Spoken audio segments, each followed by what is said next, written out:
Hi everyone, स्वागत है आप सभी का टीचिंग गोल्स के इस लर्निंग प्लेटफॉर्म पर। उम्मीद है आप सभी लोग बहुत अच्छे होंगे। एग्जाम में लर्निंग डिसेबिलिटी और जो एक्ट वगैरह है जो भी डिसेबिलिटी को लेकर के आए हुए हैं, जिसमें हम 1995 को पढ़ते हैं और इसके अलावा जो 2016 वाला एक्ट है जिसने इसको रिप्लेस किया है। इसके अलावा हम इसमें बहुत सारी पॉलिसीज को भी यहाँ पर डिस्कस करेंगे। भाई अभी तक गवर्नमेंट ने क्या क्या यहाँ पर नीतियां लेकर के आई है, कौन कौन से एक्ट इन सभी डिसेबल्ड पर्सन के लिए लेकर के आए हैं, वो सारी चीजें मतलब कंटेंट के साथ साथ फैक्चुअल चीजें भी आपके लिए बहुत सारी है इस क्लास में, जो आप जब धीरे धीरे इस क्लास के साथ आगे बढ़ेंगे तो आपको यहाँ पर दिख जाएगा कि कितनी मेहनत करके मैंने इस कंटेंट को यहाँ पर प्रिपेयर किया है। तो अगर आपको थोड़ी बहुत भी हेल्प होती है तो इस चैनल को जरूर सब्सक्राइब कर लीजिए। आपको ऐसी अपडेट मिलती रहेगी जो कि बिल्कुल फ्री ऑफ कॉस्ट है। आपको पढ़ाई भी बिल्कुल फ्री ऑफ कॉस्ट होती है यहाँ पर। ठीक है, तो चलिए लाइक शेयर सब्सक्राइब जरूर कर दीजिएगा। स्टार्ट करते हैं अपने इस टॉपिक को। लर्निंग डिसेबिलिटी, अधिगम अक्षमता है। सबसे पहले डिसेबिलिटी का मतलब क्या है? मतलब कोई भी चीज जो आप नहीं कर सकते हो, आप उसमें योग्य नहीं है। और बात यहाँ पर लर्निंग की हो रही है, यानी कि सीखने की हो रही है। ठीक है, यानी कि आप सीखने में अयोग्य है कहीं ना कहीं। ठीक है, तो लर्निंग डिसेबिलिटी मीन्स लैक और एब्सेंस ऑफ लर्निंग एबिलिटी। तो ये बहुत ही सिंपल सी डेफिनेशन है। आपसे कई बार पूछ लिया जाता है कि ये जो शब्द है लर्निंग डिसेबिलिटी, ये सर्वप्रथम किसके द्वारा दिया गया था? तो सैमुअल किर्क का नाम आप जरूर ध्यान में रख लीजिएगा। 1963 में सैमुअल किर्क ने एक शब्द का जो है सबसे पहले इस्तेमाल किया था। ठीक है, तो थोड़ा सा मतलब रिलेट करते हुए याद कर लेना। जैसे मैंने इसको याद करा हुआ है तो कुछ ऐसे याद किया हुआ है कि लर्निंग डिसेबिलिटी मतलब किरकिरी टाइप से है। ऐसे मैंने थोड़ा सा ना रिलेट करके इसको याद कर रखा, तो आप भी ऐसे कर सकते हो। ठीक है, बाकी आपकी मर्जी है। चलिए आगे है लर्निंग डिसेबल्ड चाइल्ड में। अब जो बच्चे आते हैं मतलब उनमें क्या क्या दिक्कतें होती है, मतलब वो कैसे बच्चे होते हैं। तो इनके अंदर ability to think and reason slightly less. जो नॉर्मल बच्चे होते हैं ना, उनसे वो कम सोच पाते हैं, उनसे वो कम तर्क कर पाते हैं। रीजनिंग पावर इनकी कम होती है, थिंकिंग पावर इनकी कम होती है इन बच्चों की। Below average school achievement performance, इनकी जो औसत विद्यालय उपलब्धि से निम्न का प्रदर्शन होता है। मतलब जो एवरेज बच्चे पढ़ते हैं ना, उससे कम इनका थोड़ा सा होता है कि पढ़ने में भी इनको थोड़ी दिक्कत आती है। ठीक है, तो परफॉर्मेंस में डिफिकल्टीज इनको दिखाई देती है। Lack of decision making ability, निर्णात्मक कोई भी मतलब फैसला टाइप नहीं ले सकते हैं। केयरलेसनेस होती है, खुद के प्रति लापरवाही होती है, इनको थोड़ा सा केयर की जरूरत होती है। ठीक है, इसके अलावा इजीली अपने लक्ष्य से भटक जाते हैं, इजीली डिस्ट्रैक्ट हो जाते हैं। इनका गोल क्या है? Attraction to common sounds and sight, सामान्य ध्वनियों एवं दृश्यों के प्रति आकर्षण इनको होता है। पुअर कंसंट्रेशन और डिस्ट्रैक्शन, मतलब कंसंट्रेशन फोकस नहीं कर पाते हैं, बहुत जल्दी डिस्ट्रैक्ट हो जाते हैं चीजों से, ध्यान नहीं केंद्रित कर पाते हैं। इमोशनल इंस्टेबिलिटी होती है। Ability to remain calm and inability to remain calm and stable in one position, एक ही स्थिति में शांत और स्थिर रहने की बहुत सारी है। वैसे इतनी सारी चीजें मैंने कुछ आपके लिए यहाँ पर लिख दी है। नेग्लेक्ट वंस ऑन प्रोग्रेस, खुद के प्रति लापरवाही एक तरीके से ये बरतते हैं।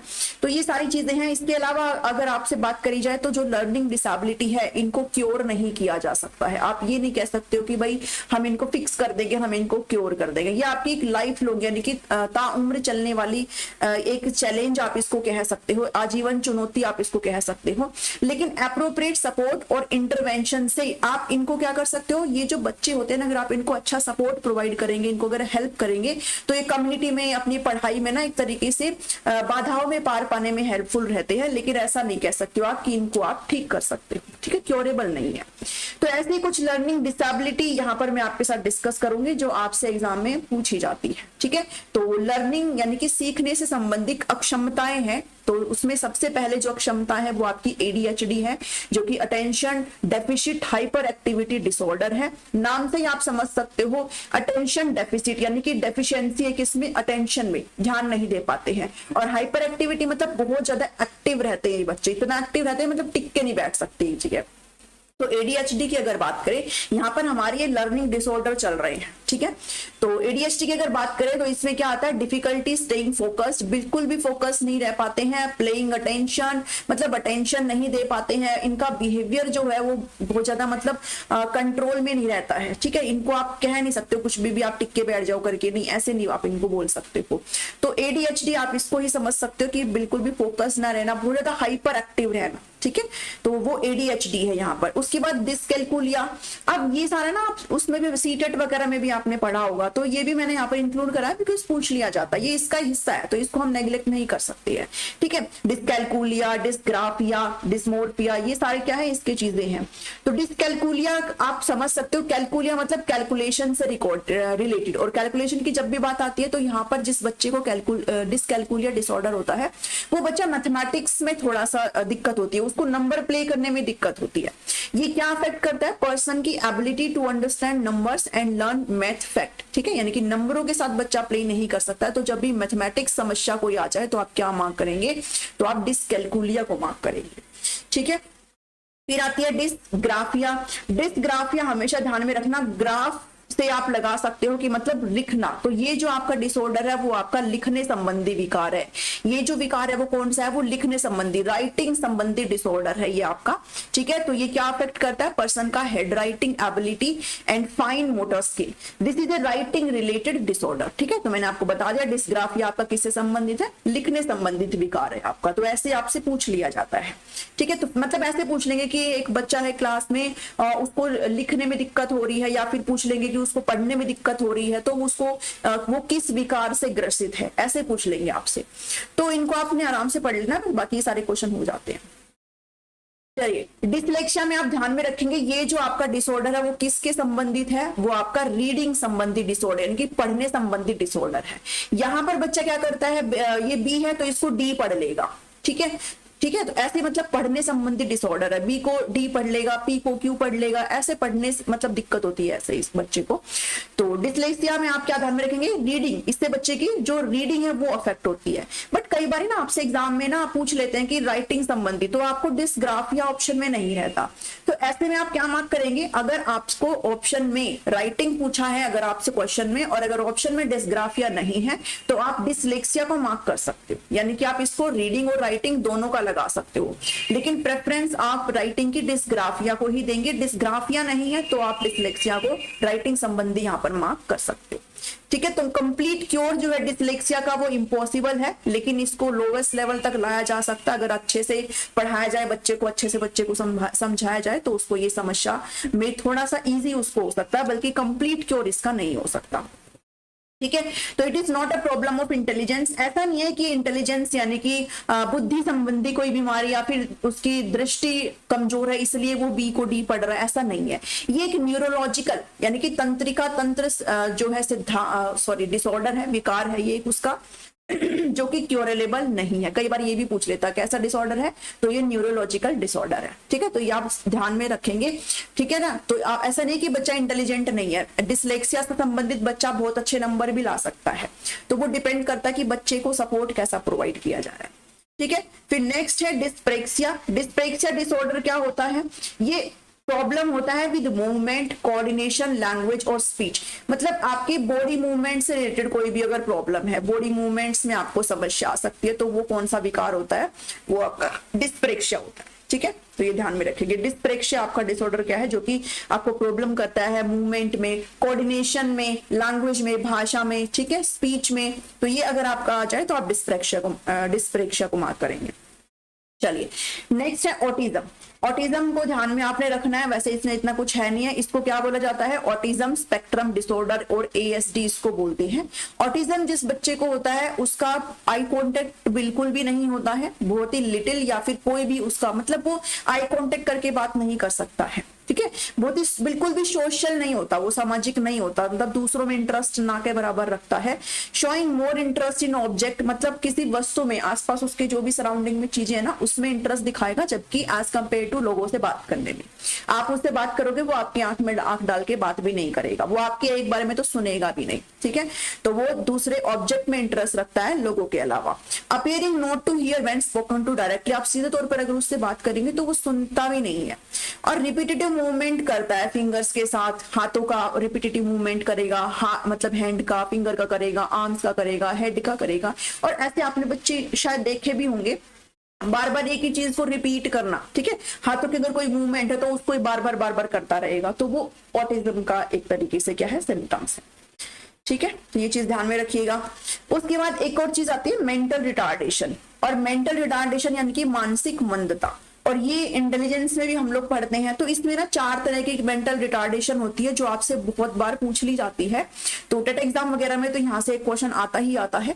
तो सबसे पहली है माइल्ड, फिर है मॉडरेट, सेवर और एक है प्रोफाउंड। ठीक है, तो आईक्यू इनका आपको ध्यान में रखना होता है। भाई आईक्यू सबको पता है ना क्या होता है, आईक्यू इंटेलिजेंट कोएफिशिएंट होता है।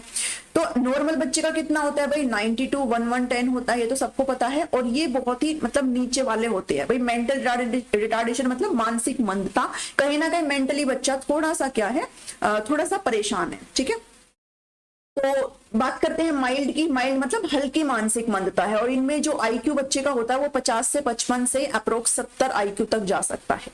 तो मैंने यहाँ पर ना काफी सारा डाटा आपके लिए पिक करा, बिकॉज आप कहीं पर भी देखोगे ना आपको अलग अलग दिखेगा। तो यहाँ पर मैंने पूरी कोशिश करी कि आपका जो भी ऑप्शन पिक करेगा ना वो इसी के ही अंदर आ जाएगा। ठीक है, तो आपको 50 से 55 देखने को मिल जाएगा, या फिर आपको 50 से 60 देखने को मिल जाएगा। मतलब मिनिमम 50 से स्टार्ट होकर के अप्रोक्स कहाँ तक जाएगा, 70 आईक्यू। तो ये माइल्ड है। ठीक है, मॉडरेट मतलब जो मध्यम मानसिक मंदता है ये आपकी 35 से 40 रहेगी, या फिर 50 से 55। ठीक है, मिनिमम आपकी 35 मिल सकती है, मैक्सिमम आपकी 55 मिल सकती है। ऐसे भी आपको दे सकते हैं कि 35 से आपको दे देंगे 45। ठीक है, तो इसलिए मैंने इसको ऐसे रेंज में डाला है कि जो भी ऑप्शन में आएगा आप इसके अकॉर्डिंग मार्क कर पाएंगे। ठीक है, सेवर मतलब गंभीर मानसिक मंदता है, यहाँ पर बच्चे थोड़ा सा दिक्कत करते हैं। तो 20 से 25 है यहाँ पर, और 35 से 40। ठीक है, तो मिनिमम 20 और मैक्सिमम 40, इससे बीच में जो भी डाटा आएगा वो किस में लाई करेगा, वो आपका सेवर मेंटल रिटार्डेशन में आएगा। फिर आता है ये प्रोफाउंड, बिल्कुल ही मतलब गहन मानसिक मंदता, मतलब आप कह सकते हो मूर्ख श्रेणी में आते हैं। ठीक है, जड़ बुद्धि होती है बिल्कुल ही। ऐसे बच्चों को आप बिल्कुल भी डील नहीं कर सकते हो। ऐसे बच्चे अपनी केयर खुद से बिल्कुल भी नहीं कर सकते हैं। इनको दूसरों की हेल्प होती है, कुछ भी, हर चीज, हर काम करने के लिए। आप इनको पढ़ा नहीं सकते हो। ठीक है, तो बिलो 20 से 25 अगर आईक्यू है तो वो इस श्रेणी में आते हैं, प्रोफाउंड में आते हैं। ठीक है, चलिए अब हमने लर्निंग डिसऑर्डर वगैरह सब देख लिए। अब बात करते हैं पर्सन विद डिसेबिलिटी, यानी कि दिव्यांगता जो जिनमें होती है, मतलब है ना, विकलांगता जिनमें होती है, वो बेसिकली यहाँ पे आप पढ़ेंगे। तो इसमें क्या करना है, person with disability means a person with a long term. ठीक है, क्या है इसमें, लॉन्ग टर्म फिजिकल, शारीरिक रूप से, मानसिक रूप से, बौद्धिक रूप से इंटेलेक्चुअल प्रॉब्लम बच्चे को है, सेंसरी इंपेयरमेंट है, who is unable to interact with barriers, जो अपने रास्ते में आने वाले जो भी बैरियर्स है उन बाधाओं से खुद से पार नहीं पा सकता है। ठीक है, अपना फुल एक्टिव पार्टिसिपेशन सोसाइटी में नहीं दे सकता है, तो वो इसके अंतर्गत आता है। जैसे अगर कोई बच्चा व्हील चेयर पर है, कोई अगर दिमागी तौर पर किसी बच्चे को समस्या है, ठीक है, तो वो सब इसमें आता है। पर्सन विद डिसेबिलिटी, जो कोई अगर कानों से नहीं सुन पाता है, जिसको आंख से ना के बराबर दिखता है, तो वो सब इसके अंदर आते हैं। ठीक है, यानी कि लॉन्ग टर्म है ये चीजें। ठीक है, ऐसे बच्चों को मतलब या फिर ऐसे लोगों को एक सर्टिफिकेट प्रोवाइडेड होता है डिसेबिलिटी का। तो अब इसके अंदर हम ना 2 एक्ट पढ़ेंगे। सबसे पहला एक्ट आता है पर्सन विद डिसेबिलिटी एक्ट 1995, जिसको पीडब्ल्यूडी एक्ट 1995 बोलते हैं, विकलांग व्यक्ति अधिनियम। तो इसको सबसे पहले देखेंगे, उसके बाद सेकेंड एक्ट है जो इसको रिप्लेस करता है, उसको देखेंगे। तो ये एक्ट आपका 1995 में आया था, विकलांग व्यक्ति अधिनियम। इसका मतलब है इक्वल अपॉर्चुनिटी, समान अवसर, प्रोटेक्शन ऑफ राइट, अधिकारों का संरक्षण, और फुल पार्टिसिपेशन। सोसाइटी में इन बच्चों का फुल पार्टिसिपेशन हो। बच्चे नहीं मतलब लोग भी हो सकते हैं, व्यक्ति भी हो सकते हैं, कोई भी हो सकता है। ठीक है, इनका जो है इनको इक्वल अपॉर्चुनिटी मिले, समान अवसर मिले, इनके अधिकारों का संरक्षण हो, कोई भी इनके अधिकारों का हनन ना करे, इनको पूर्ण भागीदारी समाज के अंदर हो।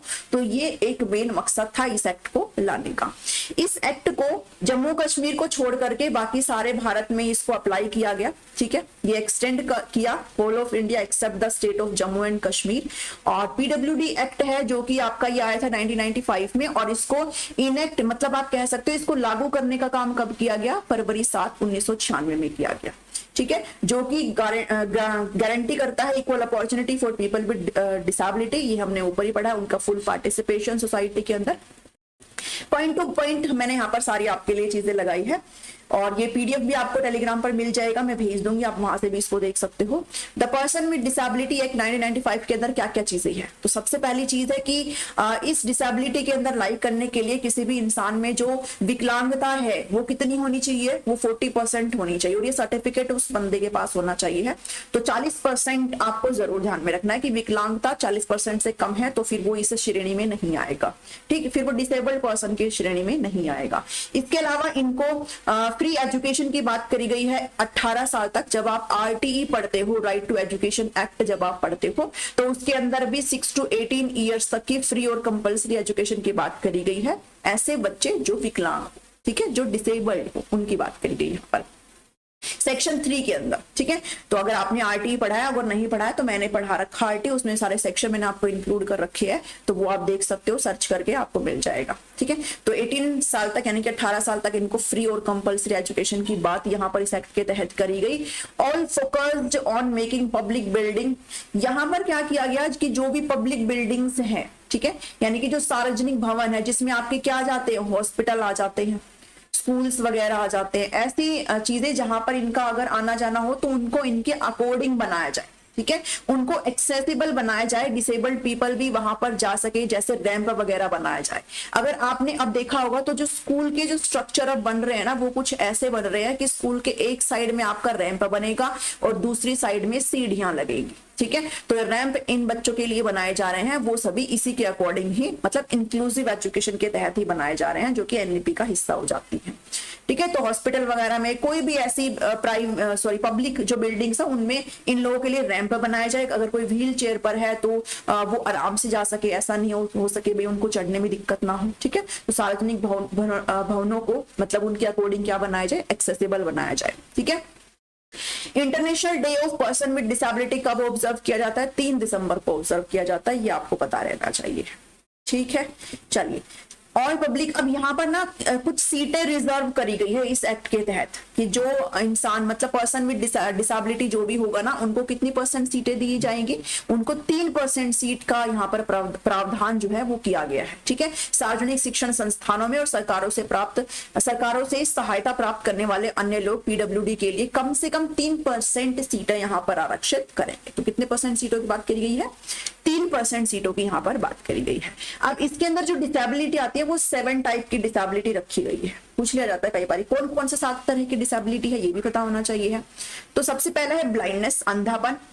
दूसरा है लो विजन, अगर आपको कम दिखता है, ये तो मतलब बिल्कुल ही जिनको ना दिखता हो, और अगर आपको कम दिखता है तो उसकी बात करी गई है। लेप्रोसी कार्ड, कुष्ठ रोग, ठीक है, कुष्ठ रोग की बात करी गई। हियरिंग इंपेयरमेंट, अगर आपको कम सुनता है। लोकोमोटर डिसेबिलिटी, मतलब आपकी मोबिलिटी से रिलेटेड है, आपके मूवमेंट से रिलेटेड है ये, ठीक है। मोबिलिटी आप कह लो या फिर मूवमेंट आप कह लो, मतलब चलने फिरने संबंधी समस्या, ठीक है। मेंटल रिटार्डेशन, जो मैंने अभी रिटार्डेशन आपके साथ डिस्कस करी है, और मानसिक बीमारी अगर है, तो ये 7 प्रकार की डिसेबिलिटी इस पीडब्ल्यूडी एक्ट 1995 के तहत की गई है। इसके एक्ट के बारे में आपको इतना ही पता रहना चाहिए है, जो कि फैक्चुअल थी, सारी चीजें मैंने सब इंक्लूड कर दिया, कुछ नहीं छोड़ा है। अब इस एक्ट को रिप्लेस करने का काम क्या, एक और एक्ट आया, right of person with disability act 2016 में ये एक्ट आया, और इसको यहाँ पर जो डिसेबिलिटी वो बढ़ करके 21 हो गई। पहले आपकी डिसेबिलिटी इसमें कितनी थी? 7 थी, और अब कितनी हो गई है? 3 गुना हो गई, यानी कि 21 डिसेबिलिटी को, 21 दिव्यांगता कह लो आप, विकलांगता को यहाँ पर जगह दी गई है इस एक्ट में, 2016 वाले एक्ट में। तो आपसे पूछ लिया जाता है 1995 को किसने रिप्लेस किया है? तो right of person with disability act 2016 में। तो अब इसको ही डिस्कस करेंगे, ठीक है। इसके अलावा जो मैंने कल आपके साथ डिस्कस किया था ना, इंक्लूसिव एजुकेशन, उसमें भी ये चीज डिस्कस करी थी, जो मैंने यहाँ पर लिख रखी है कि यूनाइटेड नेशन जनरल असेंबली ने, संयुक्त महासभा ने एक कन्वेंशन वहां पर हुआ था, अगर ध्यान में हो, क्वेश्चन आंसर में डिस्कस किया था, ठीक है, on the right of person with disability. और ये कन्वेंशन कब हुआ था? 13 दिसंबर 2006 को हुआ था, है ना। इसके बाद ही जो है सभी को एक तरीके से हर देशों को बोला गया, अभी आप कुछ ना कुछ करिए इन लोगों के लिए। तो इंडिया ने इसको एक तरीके से, भारत ने 1 अक्टूबर 2007 को इस कन्वेंशन की पुष्टि करी थी। और अगर बात करें आरपीडब्ल्यूडी एक्ट 2016 की, तो इसको दिसंबर 2016 में ये जो है आया था, और इसको मतलब फोर्स में, ठीक है, यानी कि लागू करने का काम कब किया गया? 15 जून 2017 में किया गया। तो ये जो डेट है ना, ये जरूर ध्यान में रख लेनी है आपने, 15 जून 2017 को। और जो 1995 वाला एक्ट था वो जम्मू कश्मीर में नहीं था, जबकि 2016 वाला एक्ट ऑल ओवर इंडिया हर जगह था एक्सेप्ट जम्मू एंड कश्मीर, ठीक है। मतलब इसको ये भी, इसमें भी था Jammu and Kashmir, including, except नहीं, इंक्लूडिंग जम्मू एंड कश्मीर, ठीक है। तो ये ध्यान में रखेंगे कब कब ये आया था। और इसके अंदर जो है कितने चैप्टर्स हैं आपके? तो 102 सेक्शन है और 17 चैप्टर है इसके अंदर। पीडब्ल्यूडी एक्ट ये जो है ये किसको रिप्लेस करता है, 1995 वाले एक्ट को रिप्लेस करने का काम करता है। और किसके अंतर्गत आता है अगर ये पूछ ले तो ministry of social justice and empowerment, समाज न्याय एवं अधिकारिता मंत्रालय के अंतर्गत आता है। ठीक है, अब बात करते हैं इसके फीचर्स की, क्या क्या है इसके अंदर। तो सबसे पहली चीज तो यही है कि जो डिसेबिलिटी है वो किससे बढ़कर कितनी हो गई है, 7 से बढ़कर के 21 हो गई है। ठीक है, और सेंट्रल गवर्नमेंट के पास राइट है पूरा पूरा इसमें और डिसेबिलिटी भी ऐड कर सकते हैं। बट राइट नाउ कितने हैं, राइट नाउ आपको ध्यान में रखना है 21 डिसेबिलिटी है, जो कि हम पढ़ेंगे नीचे।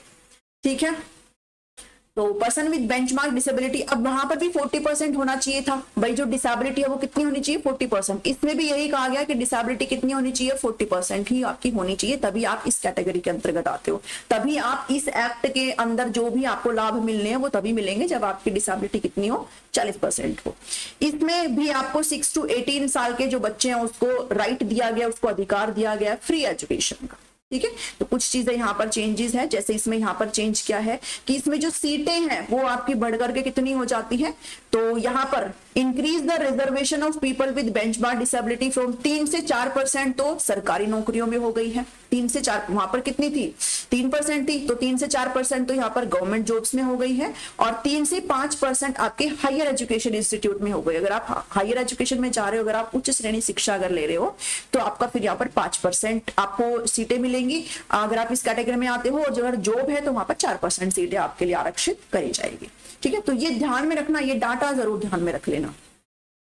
अब जो लास्ट वाली लाइन है वो ये कहती है कि अगर कोई भी इनके अधिकारों का हनन करता है तो फिर आपको यहाँ पर पेनल्टी पे करनी पड़ेगी। ठीक है, और वो पेनल्टी क्या होगी, any person who violate provision of this act any rule or regulation made under it, कोई भी अगर रूल रेगुलेशन जो कि इस एक्ट के तहत बना है इसको अगर छेड़ता है या फिर इसको तोड़ने की कोशिश करता है तो फिर वो पनिशेबल है, या तो आपको 6 महीने की जेल होगी या फिर आपको 10,000 रुपया पे करना पड़ेगा, या फिर आपको अगर थोड़ा गंभीर है तो फिर आपको दोनों ही हो सकता है।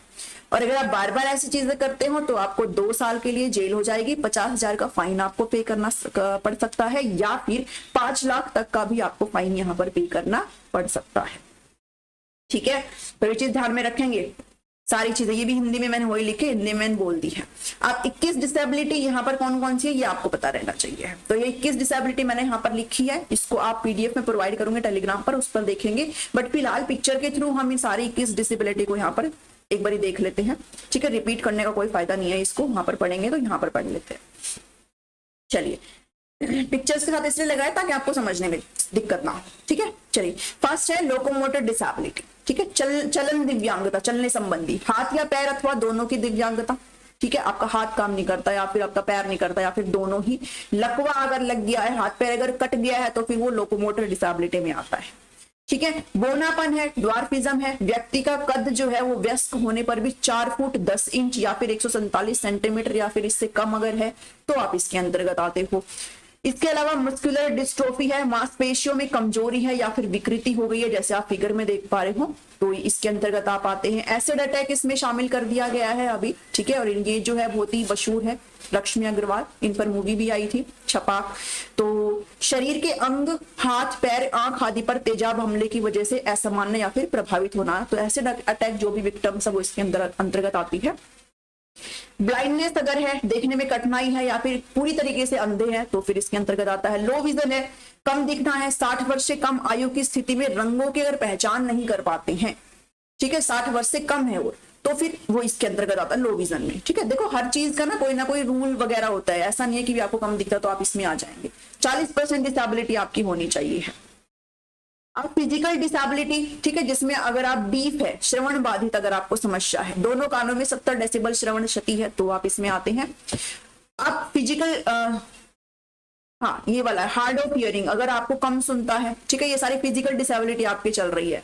हार्ड ऑफ हियरिंग है, दोनों कानों में 60 से 70 डेसिबल श्रवण क्षति है, ठीक है, ये तो इसमें आती है। मतलब इसमें पूरी तरीके से अगर आपको नहीं सुनता या फिर इसमें बहुत ही ऊंचा टाइप सुनता है, हार्ड बहुत है, सुनने में दिक्कत हो रही है। बोलने एवं भाषा की दिव्यांगता, स्पीच और लैंग्वेज डिसेबिलिटी है, बोलने में कठिनाई है, सामान्य बोली से अलग अगर आप बोलते हो जिसे अन्य लोग नहीं समझ पाते हैं, ठीक है, तो वो इसमें आता है। उसके बाद है लेप्रोसी कट, कुष्ठ रोग से हाथ या पैर या उंगलियों में विकृति है, अगर टेढ़ापन है तो वो इसके अंतर्गत आता है। पिक्चर में आप देख पा रहे होंगे, ठीक है। दूसरा है कि शरीर की त्वचा पर रंगहीन धब्बे हो जाना, हाथ या पैर या उंगलियों का सुन्न हो जाना, तो वो इसके अंतर्गत आता है। सेरेब्रल पाल्सी है, पैरों में जकड़न है, जैसे आप इस बच्चे को देख पा रहे हो, चलने में कठिनाई है, हाथ या काम करने में अगर कठिनाई आ रही है। मल्टीपल डिसेबिलिटी है, मतलब एक से ज्यादा डिसेबिलिटी अगर आपके पास है, ठीक है, दो या दो से अधिक दिव्यांगता, जैसे आपको सुनता भी नहीं हो और आपको दिखने में भी समस्या हो, तो वो मल्टीपल डिसेबिलिटी है, ठीक है। इंटेलेक्चुअल डिसेबिलिटी मतलब बौद्धिक कार्य एवं अनुकूल व्यवहार में कमी, मतलब जो भी आपके उम्र के हिसाब से जो आपकी इंटेलिजेंट पावर होनी चाहिए वो नहीं है, ठीक है, आप वैसा बिहेव नहीं कर पा रहे हो, तो वो इंटेलेक्चुअल डिसेबिलिटी है। स्पेसिफिक लर्निंग डिसेबिलिटी भाषा बोलने या लिखने की कमी, डिसलेक्सिया है, डिस्ग्राफिया है, डिस्कैलकुलिया है, तो वो लर्निंग डिसेबिलिटी है ये सारी, ठीक है। अफेजिया है। उसके बाद मल्टीपल डिसेबिलिटी है, जैसे ऑटिज्म इसके अंतर्गत आता है। और मेंटल इलनेस, ठीक है, मानसिक अगर कोई बीमारी है, अस्वाभाविक व्यवहार है, खुद से ही बात करते हैं, मति भ्रम, भय व्यसन या फिर गुमसुम रहना, ठीक है, तो ये सब इसके अंदर आता है। मल्टीपल सिरोसिस, तो दिमाग एवं रीढ़ की हड्डी के समन्वय में परेशानी। और पार्किंसन डिजीज इसके अंतर्गत आता है। तो आपको ना ये नाम ध्यान में रख लेना है, ठीक है, इसमें होता क्या है, इसलिए आप भले ही ना याद कर पाओ कोई बात नहीं, लेकिन नाम जरूर ध्यान में रख लेना। मेंटल इलनेस हो गया, पार्किंसन डिजीज हो गया, ऑटिज्म हो गया, मल्टीपल डिसेबिलिटी हो गया, ठीक है, तो ये आपको ध्यान में रखना है। होमोफीलिया ये ब्लड रिलेटेड है भाई, चोट लगने पर अत्यधिक रक्त स्राव, ब्लड क्लोटिंग नहीं हो पाता है, रक्त बहना बंद नहीं होता, तो वो ब्लड क्लोटिंग ही होता है कि मतलब रुक जाती है ब्लड क्लोटिंग, ठीक है, खून का थक्का नहीं जम पाता है।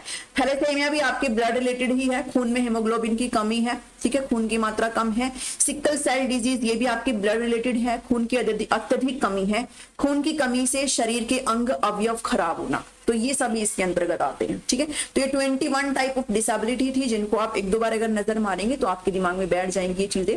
तो आपको 7 तरह की डिसेबिलिटी कौन सी थी वो भी पता होना चाहिए है, और जो 21 टाइप की जो 2016 वाले एक्ट में है वो भी आपको पता रहना चाहिए, ठीक है। अब बात करते हैं फैक्चुअल चीज की, policy, national policy for person with disability. अब यहाँ पर आगे से जो भी चीजें स्टार्ट होगी वो सारी आपकी फैक्चुअल चीजें स्टार्ट हो रही हैं कि कौन कौन से अभियान चलाए जा रहे हैं, कौन कौन सी पॉलिसीज हैं यहाँ पर, ठीक है, तो वो सारी चीजें अब आपकी आएंगी।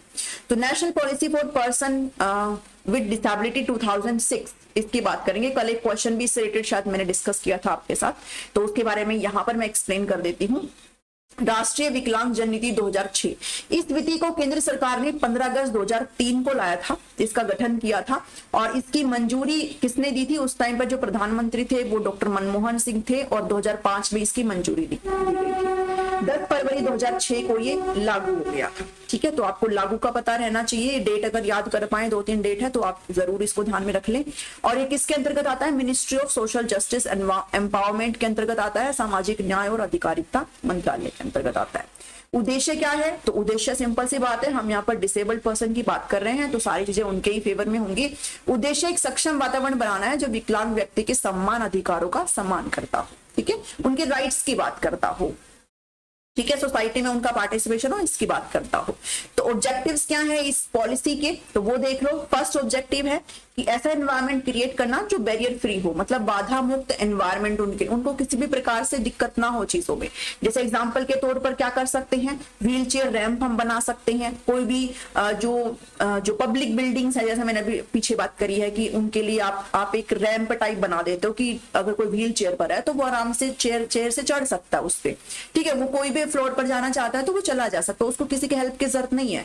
तो ऐसा एनवायरनमेंट उनके लिए सेट करना, एलिवेटर्स उनके लिए लगा लेना, ठीक है। ब्रेल सिग्नेचर, ब्रेल क्या है भाई, एक सिस्टम है रीडिंग और राइटिंग का जिनको कम दिखता है, ठीक है, विजुअल इंपेयर्ड है जो उनके लिए है, एक तरीके से ये एक सिस्टम है लिखने का और पढ़ने का। तो इन चीजों की उपलब्धता इनके लिए करा देना ताकि इनके लिए एनवायरनमेंट बिल्कुल ही कैसा हो जाए, बैरियर फ्री एनवायरनमेंट हो जाए, ठीक है, इतना यहां समझ में आया। सेकंड है विकलांग महिलाओं का सशक्तिकरण, empowerment of women with disability, ठीक है। अब देखिए ऐसी महिलाएं जो डिसेबल्ड है उनको इंडिपेंडेंट बनाने की कोशिश यहाँ पर इस पॉलिसी में करी गई है।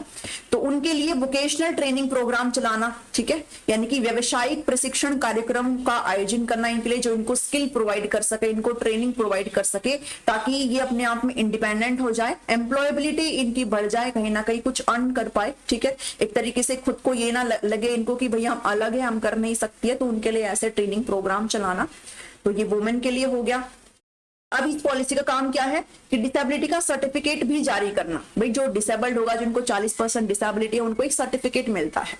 उस सर्टिफिकेट को दिखा करके वो अपने जो उनके राइट्स हैं उनको वो गेन करते हैं। ठीक है, तो इंप्लीमेंटिंग ऐसे ऑनलाइन एप्लीकेशन सिस्टम को सेटअप करना, सेटिंग अप डेडिकेटेड कुछ ऐसे सेंटर्स को सेटअप करना जो इनको डिसेबिलिटी सर्टिफिकेट सुविधा करा सके। ठीक है, उनको मुहैया करा, इनको इधर उधर भटकने की जरूरत ना पड़े, आसपास में ऐसे सेंटर्स इनको मिल जाए कि जहां सर अपने वो ये जो प्रमाण पत्र है डिसेबिलिटी के, विकलांगता के, वो इनको मिल जाए।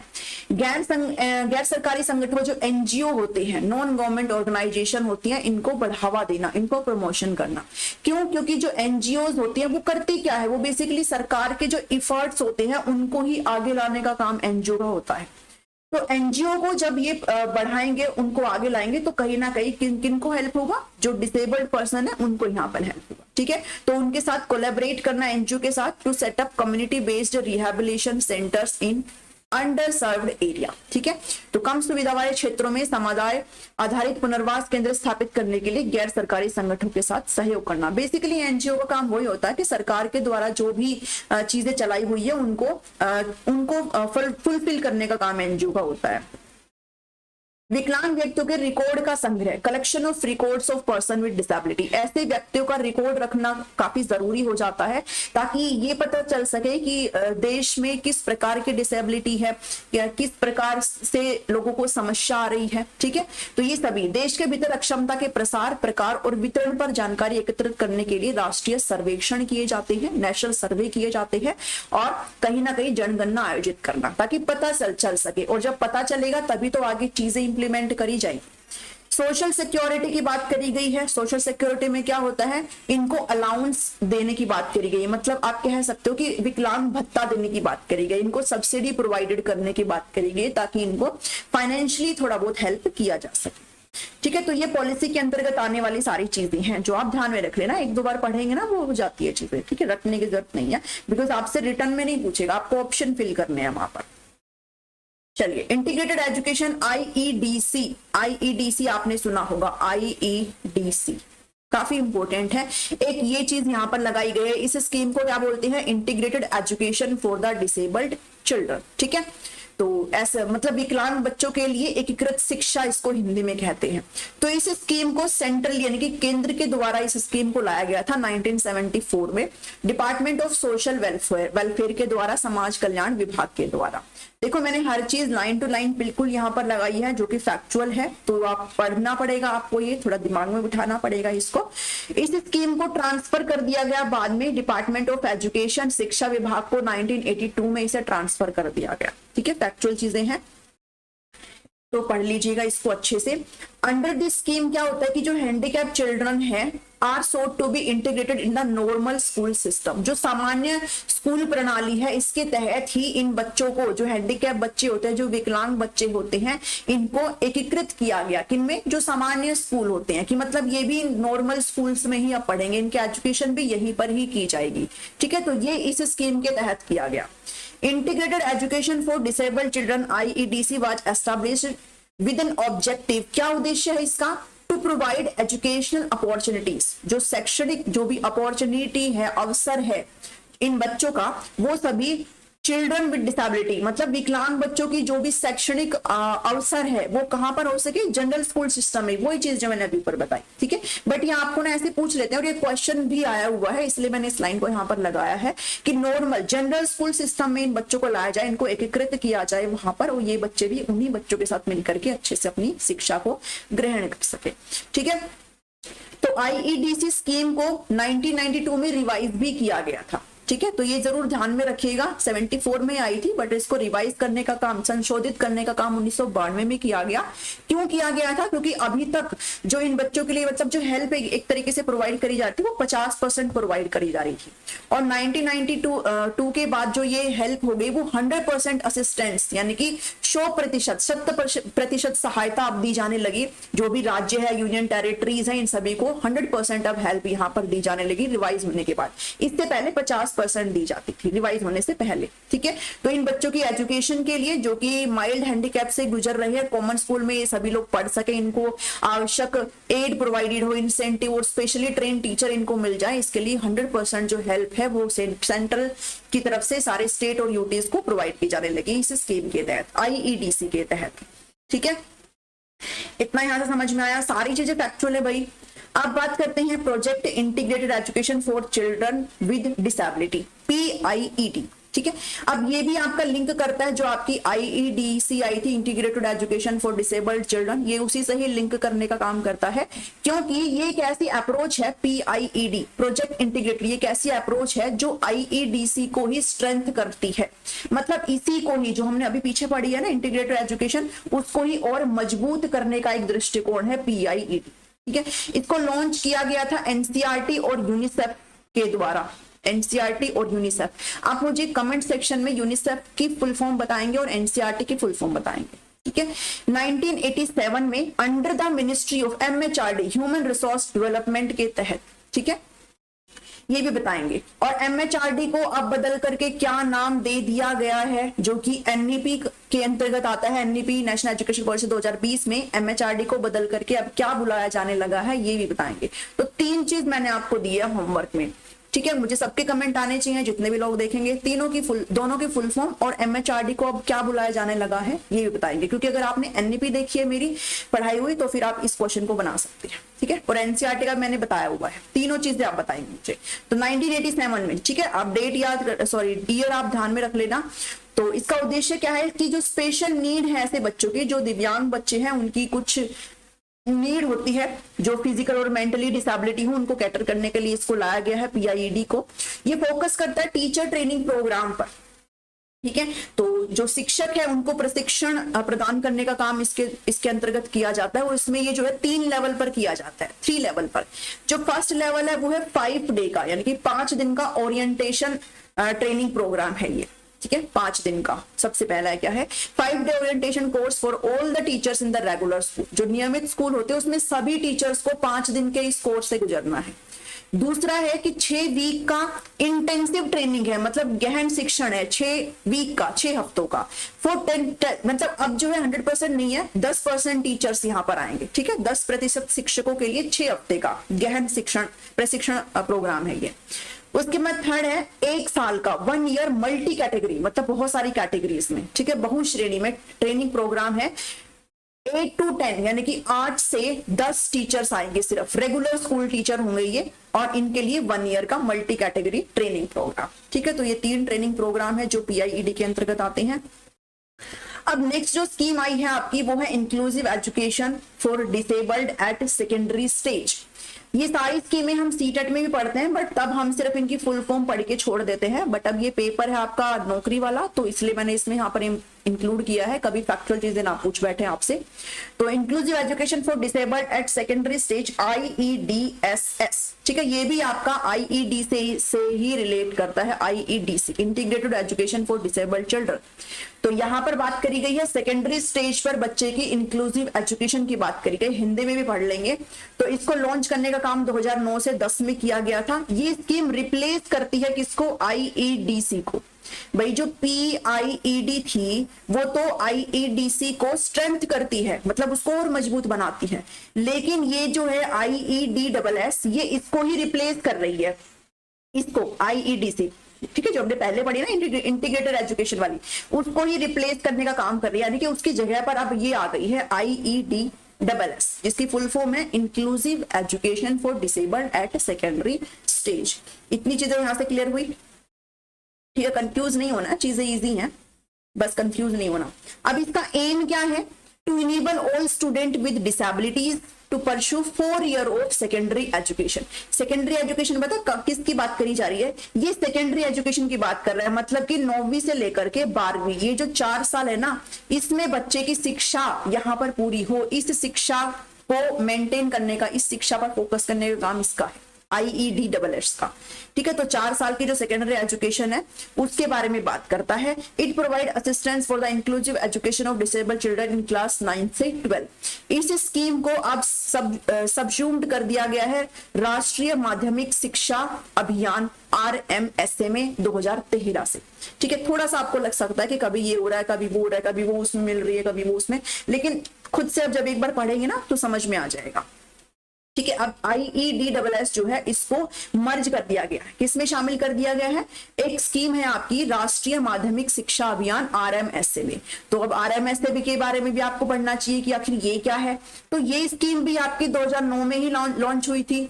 जो IEDSS जो अभी आपकी ये ऊपर थी, ये भी 2009 से 10 में ही आई थी। तो इसको मर्ज कर दिया गया है RMSA में, जो खुद 2009 में आई थी, और ये भी सेकेंडरी एजुकेशन की बात करती है, ताकि अच्छी क्वालिटी की शिक्षा यहाँ पर अवेलेबल हो इन बच्चों के लिए, ठीक है। एक्सेसिबल हो, सभी को अफोर्डेबल हो, सभी कर पाए, जितने भी यंग पर्सन है 15 से 16 एज ग्रुप वाले, यानी कि जो 9वीं से 12वीं क्लास के जो बच्चे हैं, जो सेकेंडरी एजुकेशन वाले बच्चे हैं, जो सेकेंडरी शिक्षा वाले बच्चे हैं, उनकी ही बात कही जा रही है। तो इस स्कीम को अब RMSA में एक तरीके से शामिल कर दिया गया है।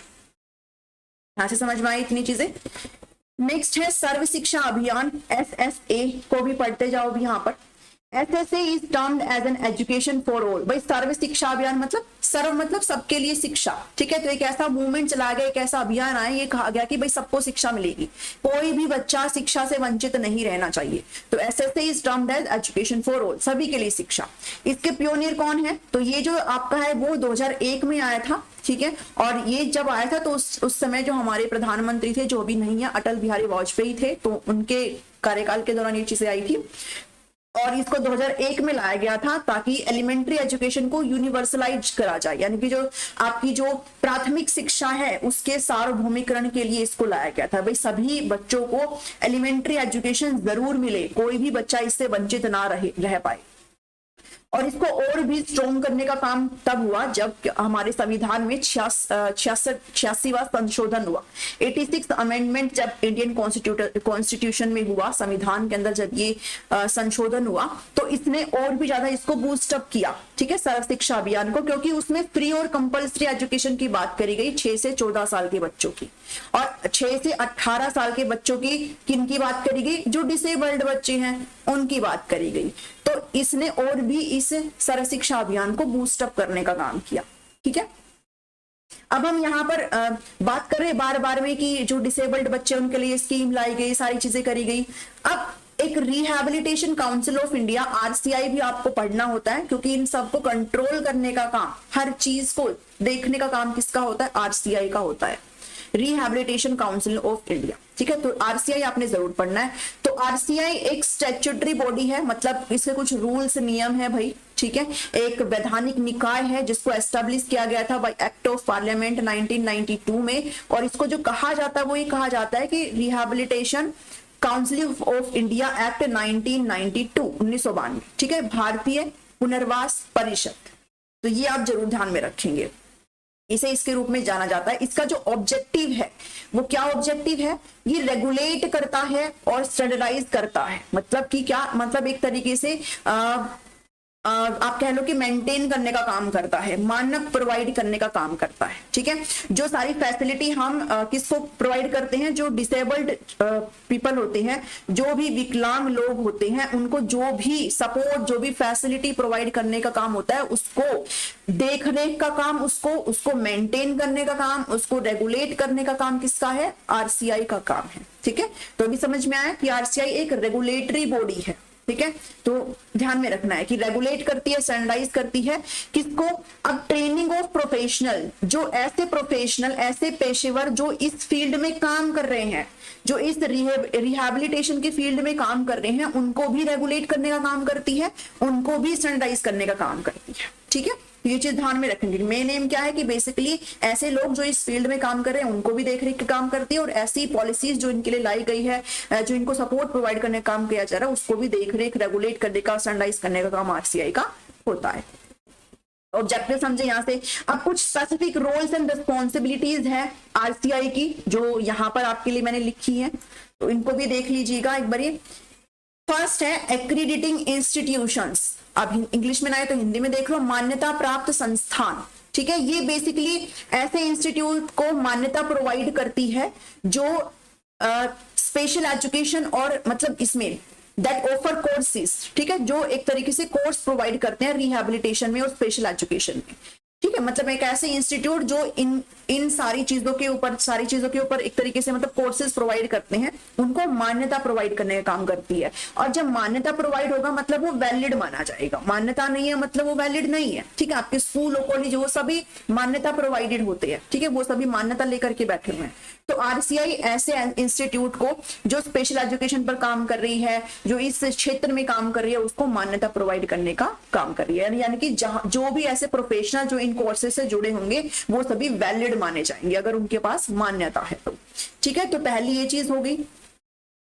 दूसरी है सेटिंग स्टैंडर्ड्स, मानक निर्धारित करती है।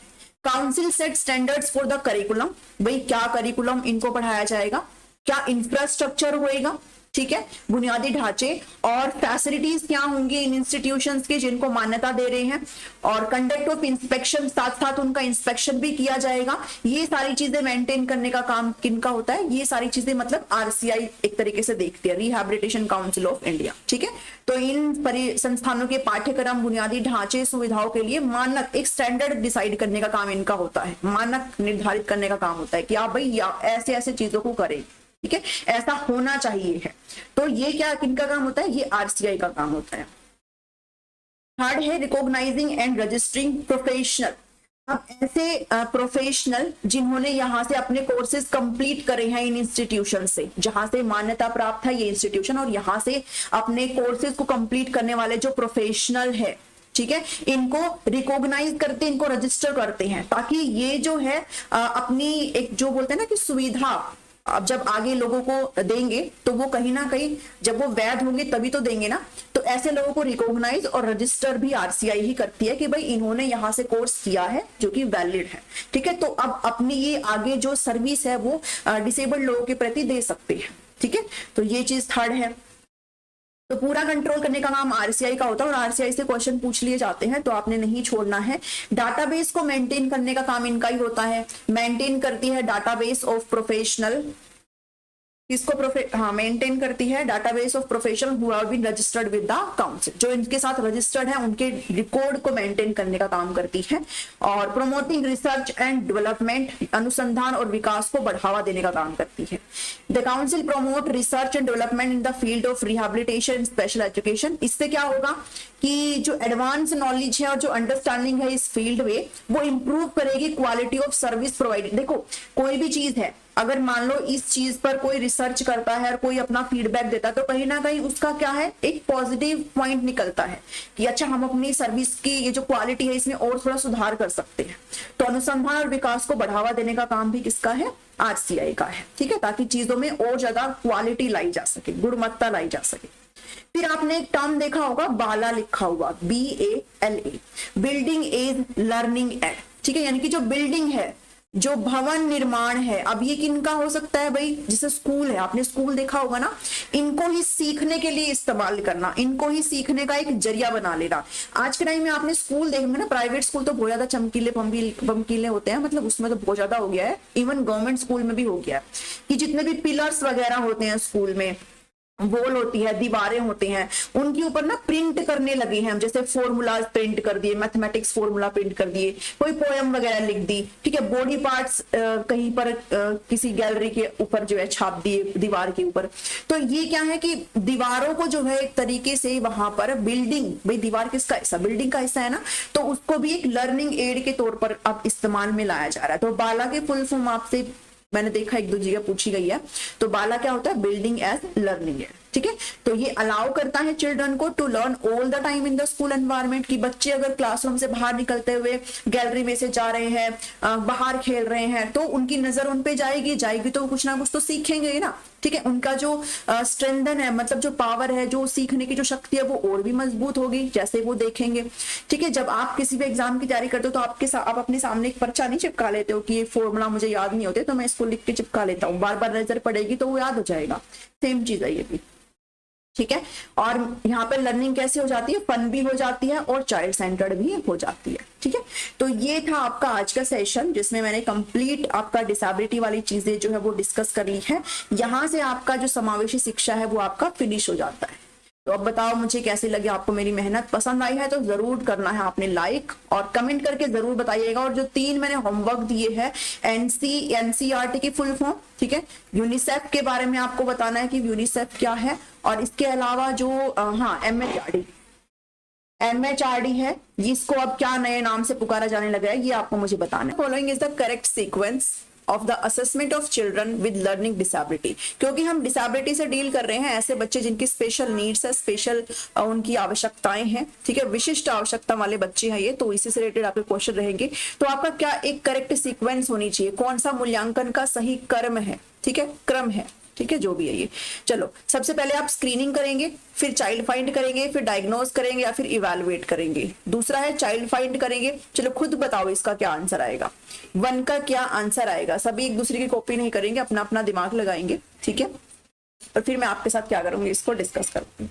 ठीक है, पढ़ लिया सबने, फटाफट से इसका आंसर करिए। अंतर प्रभावी 1 का 4 मार्क कर रहे हैं, हर्ष ठाकुर भी 1 का 4 मार्क कर रहे हैं। चलिए 4 को एक बार देख लेते हैं।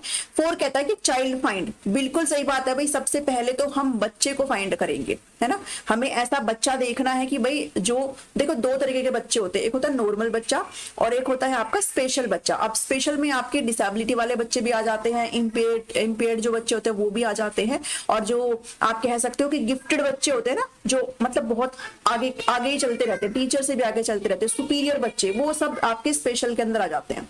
और नॉर्मल बच्चे आपके वो 92 और जो 110 का IQ है वो वाले होते हैं। ठीक है, तो सबसे पहले आपको चाइल्ड फाइंड करना है, तभी तो आप सारी चीजें करेंगे। पहले तो आप बच्चे को ही फाइंड आउट करेंगे, उसके बाद आएगा स्क्रीनिंग का प्रोसेस। स्क्रीनिंग मतलब आप ये देखेंगे कि किस बच्चे को क्या समस्या है, ठीक है, कौन सा बच्चा है भाई जो आपका नॉर्मल है, कौन सा बच्चा है आपका जो डिसेबिलिटी वाला है, ठीक है। उसके बाद आप डायग्नोज करेंगे, और डायग्नोज करने का मतलब क्या है, निदान करना। निदान करना मतलब क्या समस्या है उसके साथ, ये फाइंड आउट करेंगे, ठीक है, स्क्रीनिंग के बाद होता है वो। और जब आपने समस्या फाइंड आउट कर लिया, फिर आप क्या करते हैं, इवैल्यूएट करते हैं। ठीक है, तो 1 का जो है वो 4th आ जाएगा। बिल्कुल सही जवाब आप सभी लोगों ने दिया है। आई थिंक आप सबकी तैयारी बढ़िया चल रही है। ठीक है, तो 1 का 4 यहाँ पर करेक्ट आंसर आपका हो जाएगा। नेक्स्ट पे चलते हैं। चलिए नेक्स्ट पे थोड़ा सा मैंने इंक्लूड करा है कि लर्निंग जो डिसेबिलिटी होती है वो होती क्या है।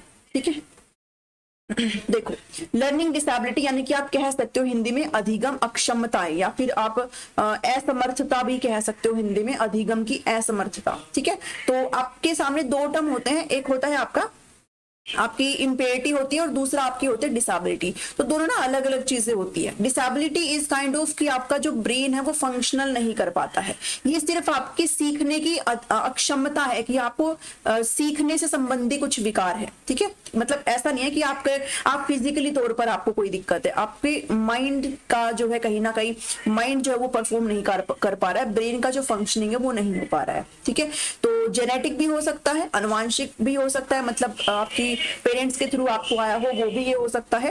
दूसरा न्यूरोबायोलॉजिकल होता है, ये सारे फैक्टर्स जो कि ब्रेन की जो फंक्शनिंग है ना वो अच्छे से नहीं हो पाती है। ठीक है, तो लर्निंग जो डिसेबिलिटी है वो एक समस्या नहीं है। आप ये नहीं कह सकते हो कि बच्चे का दिमाग नहीं चलता, बच्चा जो है इंटेलिजेंट नहीं है, या फिर उसको मोटिवेशन की कमी है तब ये समस्या आ रही है, आप ऐसे नहीं कह सकते हो। अगर उस बच्चे को अच्छा सपोर्ट प्रोवाइड किया जाए तो ये धीरे धीरे ठीक हो सकता है। ठीक है, तो लर्निंग डिसेबिलिटी कोई भी एक ऐसी चिंता वाली विषय नहीं है। आप ये नहीं कह सकते हो कि बच्चे में दिमाग नहीं है, उसमें बुद्धि नहीं है, आप ये नहीं कह सकते हो। एक लर्निंग डिसेबिलिटी वाला बच्चा भी बढ़िया परफॉर्म कर सकता है अगर उसको एक अच्छा सपोर्ट मिले।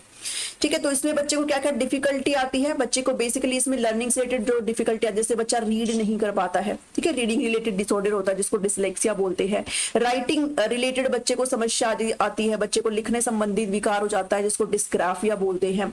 सुन नहीं पाता है अच्छे से, मैथमेटिकल कैलकुलेशन से नंबर्स के साथ प्ले नहीं कर पाता है। तो ये सारी नीचे आएंगी, सारी मैं एक करके आपके साथ इंक्लूड भी करूंगी। ठीक है, तो आपको ये ध्यान में रखना है कि भाई बेसिक जो लर्निंग की प्रॉब्लम है वो बच्चे को आती है, इसके अलावा बच्चे के सामने हायर लेवल स्किल्स होती है वो भी बाधित होती है। जो उच्च स्तरीय कौशल होते हैं जैसे ऑर्गेनाइज नहीं कर पाता है, टाइम की प्लानिंग, एब्स्ट्रैक्ट रीजनिंग नहीं लगा पाता है, ठीक है, मेमोरी में उसको दिक्कत होती है, अटेंशन नहीं दे पाता है, तो ये चीजें भी आप ध्यान में रख सकते हो। ठीक है, इतनी चीजें समझ में आई। नेक्स्ट क्वेश्चन पर चलते हैं। Which of the following question there are two statement regarding autism. Autism के बारे में आपको दो स्टेटमेंट यहाँ पर दी गई है, दोनों स्टेटमेंट को आप बढ़िया से रीड करेंगे और फिर मुझे आंसर करेंगे। फर्स्ट कहता है ऑटिज्म एक डेवलपमेंटल डिसेबिलिटी है, विकासात्मक कह सकते हो अक्षमता है या फिर विकलांगता है। दूसरा कह रहा है कि autism affects people differently and to varying degree, यानी कि अलग अलग तरीके से अलग अलग डिग्री तक प्रभावित कर सकता है ऑटिज्म। ऑटिज्म आप सबको पता होगा ना क्या होता है ऑटिज्म, तो फटाफट से आंसर मार्क करेंगे, उसके बाद हम बताते हैं, ठीक है। सेकंड का बताएंगे सभी, 1 का 4 बिल्कुल सबका सही है, 1 का 4 सभी का सही है, बहुत बढ़िया, ठीक है। सेकंड का आप दे रहे हैं 2, उषा शर्मा 2, अच्छा 2 ठीक है समझ गई मैं, बी ओके ठीक है भाई, बहुत बढ़िया, आपके बिल्कुल ही दोनों ही ऑप्शन यहाँ पर बिल्कुल सही है, both A and B is true, दोनों ही सही है भाई। ऑटिज्म आपका एक विकासात्मक विकार आप इसको कह सकते हो, ठीक है, विकास से संबंधी आपकी समस्या है, साथ ही वेरिंग भी करता है भाई पीपल टू पीपल, ठीक है, डिफरेंटली वेरी करता है।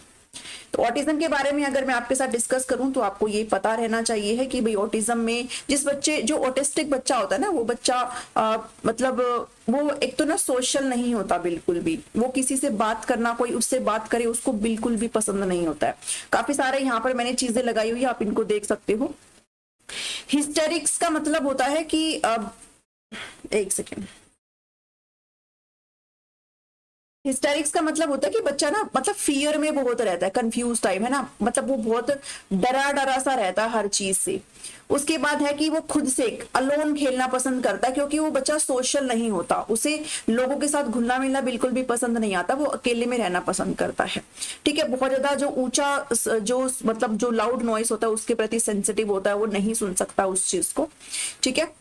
इसके अलावा जो है आपका ये क्या लिखा हुआ है, हाँ, अवॉइडिंग आई कांटेक्ट, मतलब बिल्कुल भी आई कांटेक्ट नहीं करता है। तो ये सारी चीजें आप यहाँ पर पढ़ सकते हो कि आप इसमें एक अगर मैं कंक्लूड करके अगर आपको बताऊं तो ये ना बच्चे अटेंटिव होते हैं, आप इनको कितना ही बोलो वो आपकी बातों को नहीं सुनेंगे, वो बिल्कुल भी ध्यान नहीं देंगे, ठीक है। डरे हुए से होते हैं, सोशल बिल्कुल भी नहीं होते हैं, अकेलेपन में रहना वो एक तरीके से क्या फील करते हैं, कोई मतलब टच करे तो वो उसका रिस्पॉन्स नहीं देते हैं, ठीक है। स्पीच डेवलपमेंट इन बच्चों का बाधित होता है। तो ये सारी चीजें आपको अच्छे से समझ लेनी है ऑटिस्टिक बच्चे से रिलेटेड, ठीक है। और ये वही चीज है जो मैंने यहाँ पर लिखी, कम्युनिकेशन में दिक्कत होता है, सेल्फ रेगुलेशन, मतलब इन बच्चों को केयर की जरूरत होती है, आप ये कह सकते हो, ठीक है। चलो नेक्स्ट क्वेश्चन पर चलते हैं, क्वेश्चन नंबर 3 रीड करेंगे और आंसर करेंगे। गुड इवनिंग है जी सभी को, गुड इवनिंग है, ठीक है।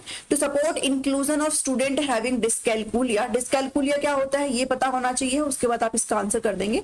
इट इज इंपॉर्टेंट टू, क्या आपका इंपॉर्टेंट है, डिस्कैल्कुलिया की बात हो रही है, और डिस्कैल्कुलिया की अगर बात हो रही है तो ऑब्वियस सी बात है, कैलकुलिया मतलब कैलकुलस, और कैलकुलस मतलब मैथमेटिक्स से रिलेटेड समस्या बच्चे को होती है, ठीक है। मैथमेटिकल मतलब नंबर्स के साथ बच्चा कहीं ना कहीं प्ले नहीं कर पाता है नंबर्स को, अर्थमेटिक प्रॉब्लम बच्चे को यहाँ पर होती है। तो क्या है आप इसका आंसर वो मुझे बताएंगे। चलिए फर्स्ट है set strict time construct to finish. देखो स्ट्रिक्ट आ गया तो है ना, ये मतलब कुछ शब्द ना ऐसे होते हैं जो बहुत नेगेटिव टाइप से होते हैं, जिनको आप देखते ही इग्नोर कर सकते हो, बट फिर भी एक बार पढ़ लो पूरा, क्या पढ़ने में कुछ नहीं जा रहा। कार्य पूरा करने के लिए सख्त समय सीमा बिल्कुल भी निर्धारित हम नहीं कर सकते हैं, ठीक है, ये बिल्कुल गलत है। Provide visual calculators and math app to student, बच्चे को विजुअल कैलकुलेटर मतलब जो बच्चा देख सकता है, ठीक है, विजुअल हो, जो उसके सामने हो, जो दृश्य में मतलब उसको दिखाई दे, ठीक है, दृश्य वाला हो। और मैथमेटिकल एप्स बच्चे को अगर हेल्प करते हैं। तीसरा है include additional content to overshadow relevant in text content, पाठ के संदर्भ में प्रासंगिकता को छिपाने के लिए अतिरिक्त सामग्री को शामिल करें, या फिर अच्छा मोर देन तो छोड़ ही दो। तो इसका तो बहुत ही काफी सिंपल सा इसका जवाब आप सभी का मिलेगा, 3 का 2 आप सभी लोग मार्क कर रहे हैं, बिल्कुल सही बात है, ठीक है, बिल्कुल सही बात है। अगर बच्चा मतलब विजुअल कैलकुलेटर और मैथ ऐप का मतलब है कि बच्चे को कंक्रीट चीजें आप ज्यादा प्रोवाइड कराइए, क्योंकि उसको मैथमेटिक्स समस्या है, वो नहीं समझ सकता है नंबर्स के साथ, वो कहीं ना कहीं प्ले नहीं कर सकता है, तो आप उसको कंक्रीट ऑब्जेक्ट दीजिए ताकि वो देख करके समझ सके, ठीक है, एब्स्ट्रैक्ट चीजों पे नहीं जा सकता है बच्चा। तो ऐसी चीजें जो बच्चा खुद से हैंडल कर सकता हो, फील कर सकता हो, देख सकता हो, ऐसी चीजें इन बच्चों को देनी चाहिए ताकि इनको दिक्कत ना हो, ठीक बात। देखो डिस्कैलकुलिया क्या है, डिफिकल्टी है किसमें, अंडरस्टैंडिंग नंबर्स को नहीं समझ सकता है, लर्निंग में है, कॉम्प्रिहेंडिंग मतलब मैथमेटिक्स या अर्थमेटिक प्रॉब्लम बच्चे को होती है यहाँ पर, ठीक है, मैथमेटिकल कैलकुलेशन करने में बच्चे को समस्या आती है, तो मैथमेटिक्स रिलेटेड जो भी चीजें आपकी वो यहाँ पर समझ सकते हो। इसके अलावा जो डिस्कैलकुलिया है इसको क्या बोला जाता है, इसको मैथ का डिसलेक्सिया बोला जाता है, गणित का डिसलेक्सिया। डिसलेक्सिया क्या होता है, मतलब रीडिंग रिलेटेड डिसऑर्डर होता है ये, मतलब रीड गलत करता है बच्चा, मतलब कि बी को डी पढ़ता है, ठीक है, बी को डी पढ़ता है, तो ये चीजें होती है इसमें। तो आप इसको जरूर ध्यान में रखें कि मैथ डिसलेक्सिया जो है इसको बोला जाता है डिस्कैलकुलिया को। उसके बाद सपोर्ट करने के लिए हम क्या कर सकते हैं भाई, ऐसे बच्चों को हम सपोर्ट करने के लिए जिनको डिस्कैलकुलिया है क्या हम कर सकते हैं, तो हम क्या कर सकते हैं भाई, कंक्रीट एग्जांपल्स ले सकते हैं, ठीक है, बच्चे की रियल जिंदगी से रिलेटेड हो सारी चीजें, ताकि वो अच्छे से समझ पाए, चीजों को अच्छे से अप्लाई कर पाए। तो कंक्रीट एग्जांपल्स के साथ हम बच्चे को ले सकते हैं, विजुअल एड्स हम प्रोवाइड करवा सकते हैं, ठीक है, प्रॉब्लम सॉल्व करते वक्त, और विजुअल कैलकुलेटर और मैथ ऐप टू स्टूडेंट्स, ठीक है। तो दो ऑप्शन जो मैंने आपको बताया था, दो ऑप्शन सबने बताया है जो कि बिल्कुल सही है। और कंक्रीट ऑब्जेक्ट का use of coins, blocks, puzzles की हेल्प से हम बच्चे को मैथमेटिक्स के जो आइडिया है वो पढ़ा सकते हैं, ठीक है, यानी कि कंक्रीट चीजें जो बच्चा देख सकता हो, ठीक है, जो उसके सामने हो, क्योंकि एब्स्ट्रैक्ट चीजों को करने में उनको दिक्कत आती है।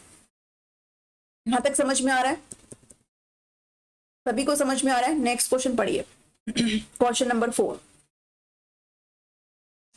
चलिए क्वेश्चन नंबर 4 क्या कहता है, विच of the following describes learned helplessness during the learning process, निम्नलिखित में से कौन सा कथन सीखने की प्रक्रिया के दौरान सीखी गई असहायता का वर्णन करता है। चलिए बताइए मुझे, ऑप्शंस को पढ़ेंगे और आप आराम से इस क्वेश्चन को मार्क कर सकते हैं, ठीक है, थोड़ा सा आपने बस समझदारी से पढ़ना है इस क्वेश्चन को, फिर ये आपका पूरा मार्क हो जाएगा, ठीक है।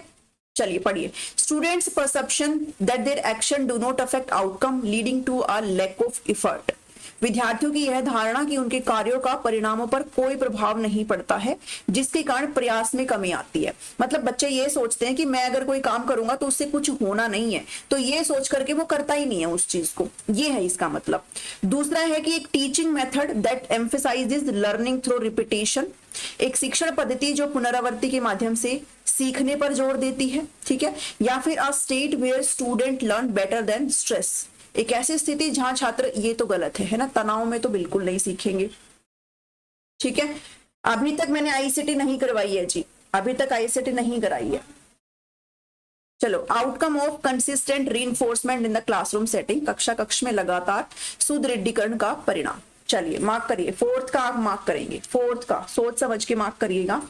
फोर्थ का अंतल प्रभा कह रहे हैं फोर्थ का 1 है, पूजा रानी कह रहे हैं फोर्थ का बी है।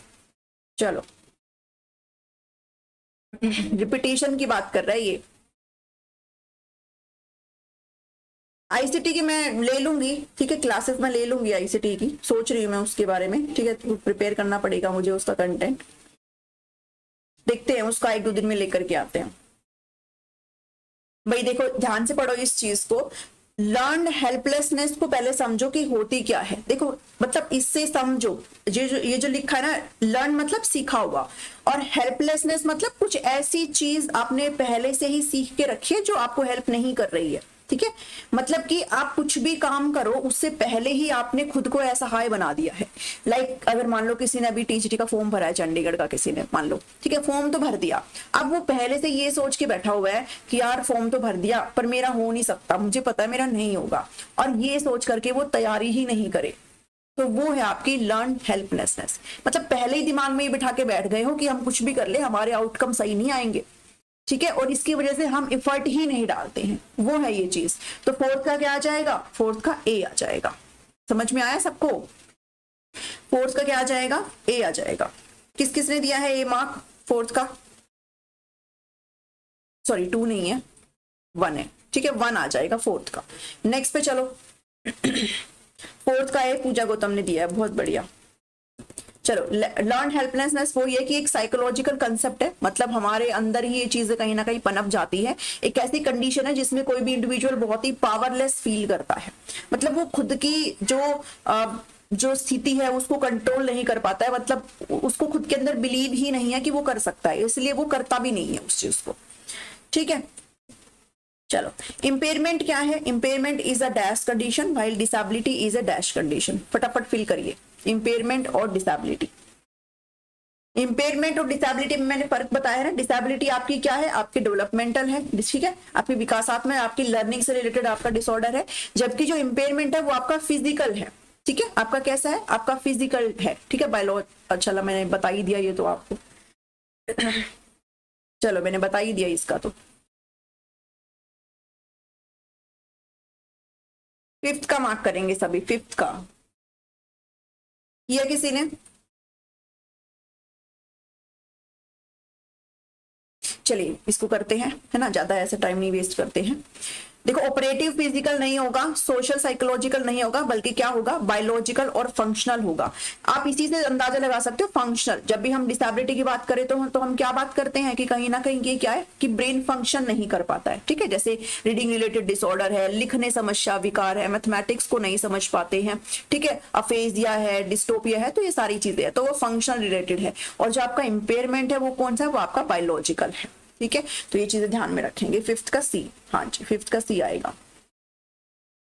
चलिए नेक्स्ट क्वेश्चन है, what is the full form of ADHD? With in micro seconds इसका जवाब आना चाहिए, सेकंड भी नहीं लगना चाहिए इसका। सेकंड में तो आप वहां पर फिल भी कर दो अपना। चलो, सिक्स का आंसर बताएंगे। एडीएचडी का फुल फॉर्म आप बताएंगे सभी। ये जितने भी क्वेश्चन है ना, ये सब मैंने थ्योरी में कवर किया है, सब कुछ मैंने थ्योरी में कवर किया है। सिक्स का बता रहे हैं 3, हर्ष ठाकुर कह रहे हैं सिक्स का 3 है। Attention deficit hyper activity disorder, बहुत बढ़िया भाई, बहुत बढ़िया, ठीक है। थर्ड ही आएगा, ऑटिज्म, ऑटो, ये सब नहीं आएगा। Attention deficit hyper activity disorder, नाम से ही आप ध्यान में रख सकते हो। अटेंशन यानी कि जो ध्यान है, अटेंशन होना है, मतलब वो उसकी कमी है, बच्चा अटेंटिव नहीं होता है और बहुत ज्यादा हाइपर एक्टिव होता है, मतलब टिक के नहीं बैठ सकता एक जगह। एक आप कह सकते हो रिपीटेटिव बिहेवियर शो करता रहता है, मतलब कोई भी चीज है उसको वो बार बार सेम रिपीट पे करता रहता है बिना रुके, नॉन स्टॉप, ठीक है। तो वो क्या है? वो एडीएचडी है, ठीक बात। सिक्स का जो 3 है वो बिल्कुल सही है। चलिए, एडीएचडी के बारे में थोड़ा सा बात करें तो आपका ये क्या है? एक डेवलपमेंटल ही है ये भी, और बिहेवियरल डिसऑर्डर है ये भी, ठीक है, विकासात्मक है ये सारी चीजें। इसमें अगर ध्यान में दें तो आपका जो अटेंशन है वो बहुत पुअर होता है, बच्चे जो है किसी भी स्थिति में ध्यान नहीं दे पाते हैं, ठीक है। इंपल्सिविटी है, आवेगशीलता है बच्चे के अंदर, मतलब बहुत ही जल्दी वो आप कह सकते हो कि मतलब गुस्सा टाइप भी आ जाता है, बहुत ज्यादा मतलब डरे डरे से टाइप भी रहते हैं, ठीक है। मोर एक्टिव और रेस्टलेस होते हैं, मतलब टिक के नहीं बैठ सकते, बहुत ज्यादा सक्रिय होते हैं। और सक्रिय मतलब ऐसा नहीं कि मतलब वो बस कुछ भी मतलब करते ही रहते हैं, रिपीटेटिव कुछ भी करते रहते हैं, ठीक है। डिफिकल्टी इन अडहेरिंग द, कोई भी रूल्स और रेगुलेशन को नहीं मतलब सुनना नहीं चाहते, वो सुन नहीं सकते हैं ऐसे बच्चे, ठीक है। तो रूल्स को तो मानना है ही नहीं, हो ही नहीं पाता। नेक्स्ट है 7th question, which of the following is not an example of children with special needs as पर आरपीडब्ल्यूडी एक्ट 2016? आरपीडब्ल्यूडी एक्ट हम सभी ने पढ़ा था, इसके अकॉर्डिंग कौन सा इन बच्चों का एग्जाम्पल नहीं है चिल्ड्रन विद स्पेशल नीड का? आरपीडब्ल्यूडी एक्ट आप सभी ने पढ़ा होगा, ठीक है, मैंने पूरा कंप्लीट करवाया है आरपीडब्ल्यूडी एक्ट। कौन सा नहीं है उसमें शामिल? एसिड अटैक विक्टिम शामिल नहीं है, सेरिब्रल पाल्सी नहीं है, या फिर चिल्ड्रन विद विजुअल इंपेयरमेंट नहीं है? कौन सा नहीं है? आरपीडब्ल्यूडी एक्ट के अंदर आपकी जो डिसेबिलिटी, एक तो था आपका पीडब्ल्यूडी एक्ट जो कि आपका 1995 हम पढ़ते हैं, एक हम पढ़ते हैं RPWD act, right of person with disability, ठीक है। ये आपका 2016 में आया था और इसको इम्प्लीमेंट 2017 में लागू किया गया था, इसको याद है ना सभी को। यहाँ पर जो आपकी डिसेबिलिटी थी वो 7 थी और यहाँ पर आपकी डिसेबिलिटी 21 हो गई है, यानी कि 3 गुना आपकी हो गई है, ठीक है। तो यहाँ पर कुछ थी, यहाँ पर कुछ थी, तो आपको 7 कौन कौन सी है वो भी पता रहना चाहिए और 21 कौन सी है वो भी आपको पता रहना चाहिए, ठीक है। तो 7th का जो भी यहाँ पर 4 मार्क कर रहे हैं, डी मार्क कर रहे हैं, वो बिल्कुल सही है। ये तीनों ही डिसेबिलिटी आपकी आरपीडब्ल्यूडी एक्ट के अंदर आती है, ठीक है। चलो नेक्स्ट पे चलते हैं। देखो थोड़ा सा मैंने यहाँ पर लगाया है, बोर तो नहीं हो जाते हो मेरे इस तरीके से? मुझे कमेंट करके बता दो, फिर नेक्स्ट टाइम फिर मैं नहीं करूंगी, ठीक है। Right of person with disability act RPW मतलब रिवीजन के लिए लगाती हूँ मैं कि भाई अभी कुछ ऐसा तो है नहीं कि कुछ छूट रहा है ना, तो रिवीजन के लिए लगा देती हूँ ताकि आपको देखना भी ना पड़े। तो आरपीडब्ल्यूडी एक्ट 2016 की बात करें तो ये रिप्लेस करता है किसको, 1995 वाले को, 95 वाले को रिप्लेस करता है। और ये फोर्स में कब आया था, 15 जून 2017 को आया था। इसमें जो डिसेबिलिटी वो आपकी 21 हो गई है। और इसके अलावा गवर्नमेंट के पास राइट है वो और भी इसमें ऐड कर सकता है, बट राइट नाउ आपकी 21 ही है। और 21 में कौन कौन सी है तो आप ये ध्यान में रख सकते हो भाई, ब्लाइंडनेस है कंप्लीट, अगर कोई मतलब किसी को अंधापन है, लो विजन है, ठीक है, लेप्रोसी, कर्ड पर्सन है, हियरिंग इंपेयरमेंट है, deaf and hard of hearing है, ठीक है। और ये डी फॉर हार्ट भी कितना 70 जो आपका डेसिबल यहाँ पर मांगा गया है। लोकोमोटर डिसेबिलिटी है, ड्वार्फिज्म बोनापन है, इंटेलेक्चुअल डिसेबिलिटी है, मेंटल इलनेस है, ठीक है। तो ये सारा आप पढ़ लेंगे भाई, ठीक है, सारा आप पढ़ लेंगे, पूरे 21 के 21 डिसेबिलिटी है ये। तो ये भी जरूर ध्यान में रख लेना, पूरे आपके वो 7 वाले भी पता होने चाहिए और ये 21 वाले भी पता होने चाहिए, ठीक है। चलो, डिसलेक्सिया का क्या मतलब होता है, डिसलेक्सिया का क्या मतलब है, जल्दी से जल्दी बता देंगे डिसलेक्सिया का क्या मतलब होता है। ऐसे ही लगाया करो मैम, ठीक है, ओके डन। चलो डिसलेक्सिया बताइए जल्दी जल्दी फटाफट से। लाइन लग जानी चाहिए अब तक तो डिसलेक्सिया की, 1 का 2। चलिए भाई, इसमें थोड़ा भाई वेट नहीं करेंगे ना, क्योंकि फिर टाइम बहुत लग जाता है। तो 8वें का 2 ही आएगा भाई। रीडिंग डिसऑर्डर है, आई थिंक कमेंट या फिर आपको लेट आते या तो 8 का जो है 2 आएगा, रीडिंग डिसऑर्डर ही है ये आपका, ठीक है, मतलब पढ़ने संबंधी बीमारी है, आप ये कह सकते हो, विकार है। इसमें बच्चा ना बी को क्या पढ़ेगा, डी पढ़ लेता है ऐसे, ये रीडिंग संबंधी है, ठीक है।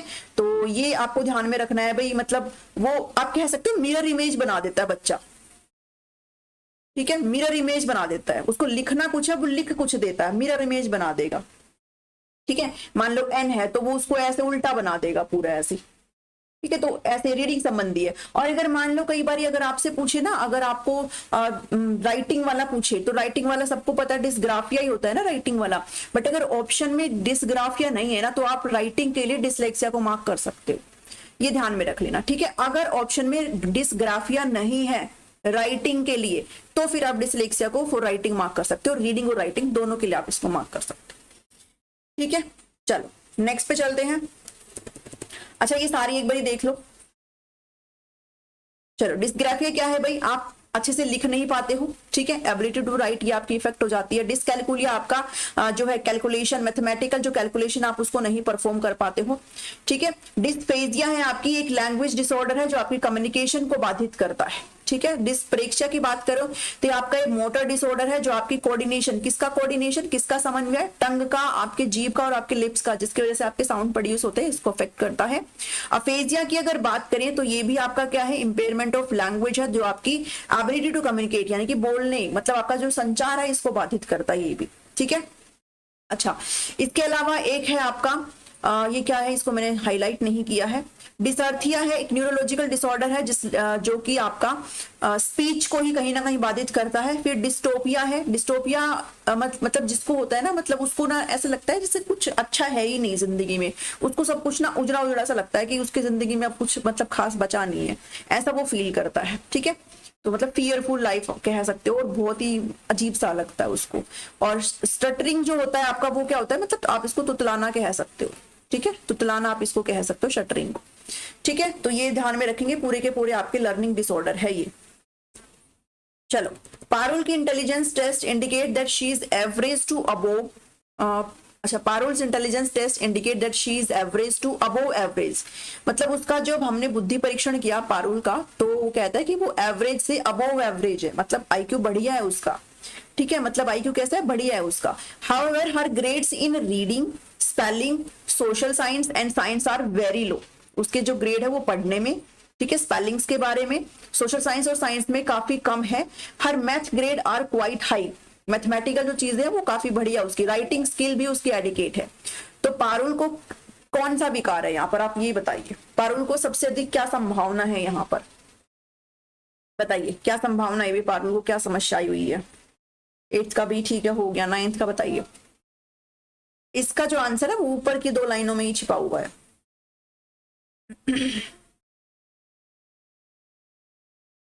अच्छा मुझे एक ये बताओ कि जो एवरेज होते हैं औसत, इनका आईक्यू कितना होता है, और अबोव एवरेज का जो आईक्यू है वो कितना होता है, पता है किसी को? बताओ कमेंट करके। एवरेज का आईक्यू कौन सबसे पहले बताएगा मुझे, और अबोव एवरेज का आईक्यू कौन सबसे पहले मुझे बताएगा। डिसलेक्सिया बिल्कुल सही है इसका, ठीक है, डिसलेक्सिया बिल्कुल सही है, क्योंकि पहले ही बता रहा है, ठीक है, पहले ही बता दे रहा कि उसको रीडिंग संबंधी समस्या, स्पेलिंग संबंधी है, वो पढ़ गलत रहा है, ठीक है, पढ़ गलत रही है। अंतर प्रभा 90 to 110 बोल रहे हैं, बट क्या एवरेज की अबोव एवरेज, चलो आप सही बोल रहे होंगे। एवरेज जो है वो आपका 90 से 110, या फिर आप कह सकते हो 89 से 109, कुछ भी हो सकता है। और अबोव एवरेज जो होता है वो आपका 110 से 119 कह लो, या फिर 120 कह लो, ठीक है। ये आईक्यू आपको पता रहना चाहिए। सी आ जाएगा, बिल्कुल सही है। चलिए नेक्स्ट पे चलिए, 10 क्वेश्चन है। राजू राइट 61 16, वो 61 को 16 लिख देता है, and often gets confused between the letter B and D. तो क्या किसकी ये विशेषताएं हैं, बताओ किसकी विशेषताएं हैं, ये किसकी विशेषताएं हैं? फटाफट से, गुड, बहुत बढ़िया भाई, जो भी लिख रहे हैं 90 से 110, बट आपको ये भी लिखना चाहिए ना, ये एवरेज है, ठीक है। चलिए 10th का मार्क कर दीजिए जल्दी से, 10th का 61 को 16 लिख रहा है वो।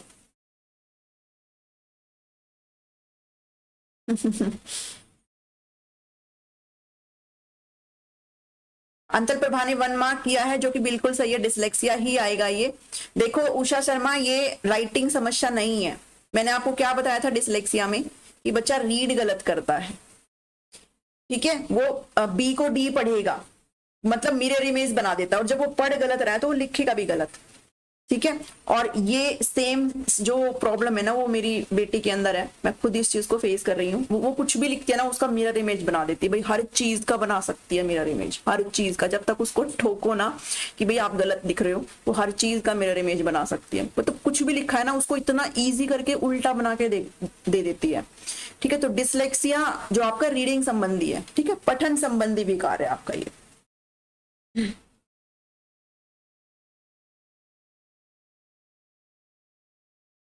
ओके जी, ओके, कोई बात नहीं, अगर आप लाइव नहीं ले सकते हो इट्स ओके, कोई दिक्कत नहीं है, रिकॉर्डेड फॉर्म में आप बाद में भी देख सकते हो। चलो 11 को देखो भाई, a child with visual impairment, दृष्टि बाधित बच्चा है, maximise learning with the help of, किसकी हेल्प से भाई उसकी जो लर्निंग है वो आप अधिकतम कर सकते हो। उसको देखने में प्रॉब्लम है, ठीक है, दृष्टि बाधित बच्चा है। बताओ डिस्प्ले बोर्ड, या फिर kinesthetic system, auditory system, learning aids, जल्दी जल्दी से बताइए। 11th का मार्क करेंगे फटाफट से।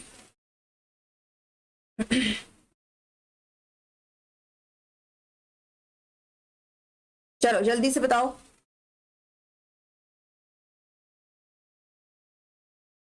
इलेवेंथ का 3, बहुत बढ़िया भैया, 11th का 3 है, ऑडिटरी सिस्टम, ठीक है, श्रवण प्रणाली, क्योंकि वो देख नहीं सकता, ठीक है, तो सुन करके सारी चीजों को वो कर सकता है। चलो 12 क्वेश्चन देखो, a child is facing regular difficulty in writing, वो लिखने में उसको दिक्कत हो रही है, मतलब नियमित तौर पर उसको दिखने में जो है दिक्कत हो रही है। She also experience a challenge in formation of alphabets, alphabets को बनाने में, उनका फॉर्मेशन करने में उसको दिक्कत होती है, स्पेसिंग ऑफ वर्ड्स में उसको दिक्कत होती है। These characteristics hints towards which of the following learning disability. चलिए बहुत ही इजी से सवाल है, और फटाफट से इसका आप मार्क कर देंगे। लिखने संबंधी बोल रहा है भाई, पहले ही लाइन में इसका आंसर छुपा हुआ है, राइटिंग में डिफिकल्टी, और राइटिंग में डिफिकल्टी आपकी डिस्ग्राफिया होती है, ठीक है। चलिए नेक्स्ट पे चलते हैं। 13 क्वेश्चन, डिस्ग्राफिया क्या है? Dysgraphia is a psychological disorder characterized by lack of attention and impulsive behaviour. Speech disorder है, characterized by stuttering and error in articulation. Locomotor disorder characterized by gross motor impairment. या फिर neurological disorder characterized by trouble in forming letters और shape. चलिए 13 का 12 का 1 दिया है, I think 12 का तो 2 था ना, एक बार चेक कर लो। दीक्षा शर्मा कह रहे हैं 12 का 1, 12 का तो शायद 2 था ना, डिस्ग्राफिया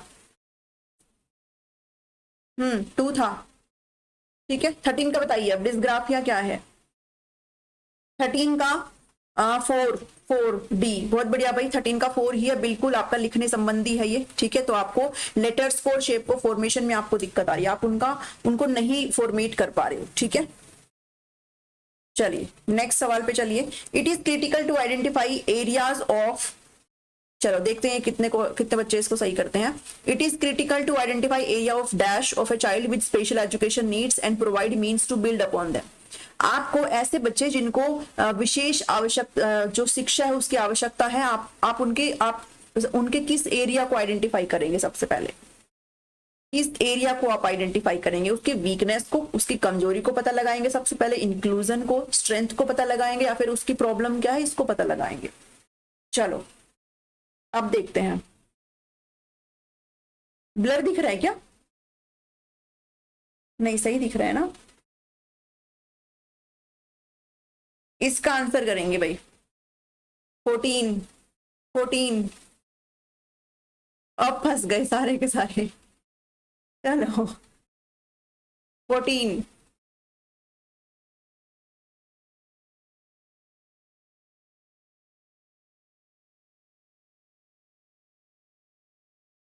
फोर्टीन का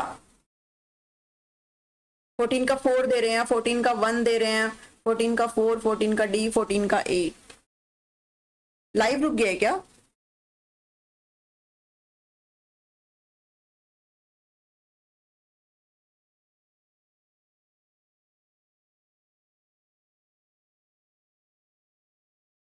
नहीं भाई, किसी ने भी सही मार्क नहीं किया है, किसी ने भी सही मार्क नहीं किया है। ठीक है, तो इसका जो आंसर आएगा ना, इसका, अच्छा मेरे आवाज आ रही है सबको? लाइव रुक गया है क्या? 14 का जो आंसर आएगा वो आएगा 3, स्ट्रेंथ। प्रॉब्लम नहीं, वीकनेस नहीं। ठीक है भाई, एक बात बताओ, एक आपकी क्लास में एक बच्चा है, आवाज आ रही है?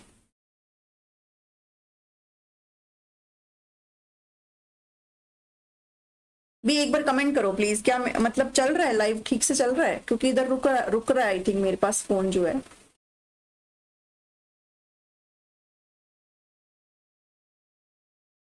देखो भाई, स्ट्रेंथ आएगा, आपकी क्लास में कोई भी बच्चा है, ठीक है, तो आपकी क्लास में कोई बच्चा है तो आप क्या करोगे सबसे पहले? और स्पेसिफिकली क्या है कि वो बच्चा आपकी स्पेशल नीड वाला बच्चा है, तो आप उसकी, एक तो आप बच्चे की कमजोरी पता लगाएं, फिर आप काम करें।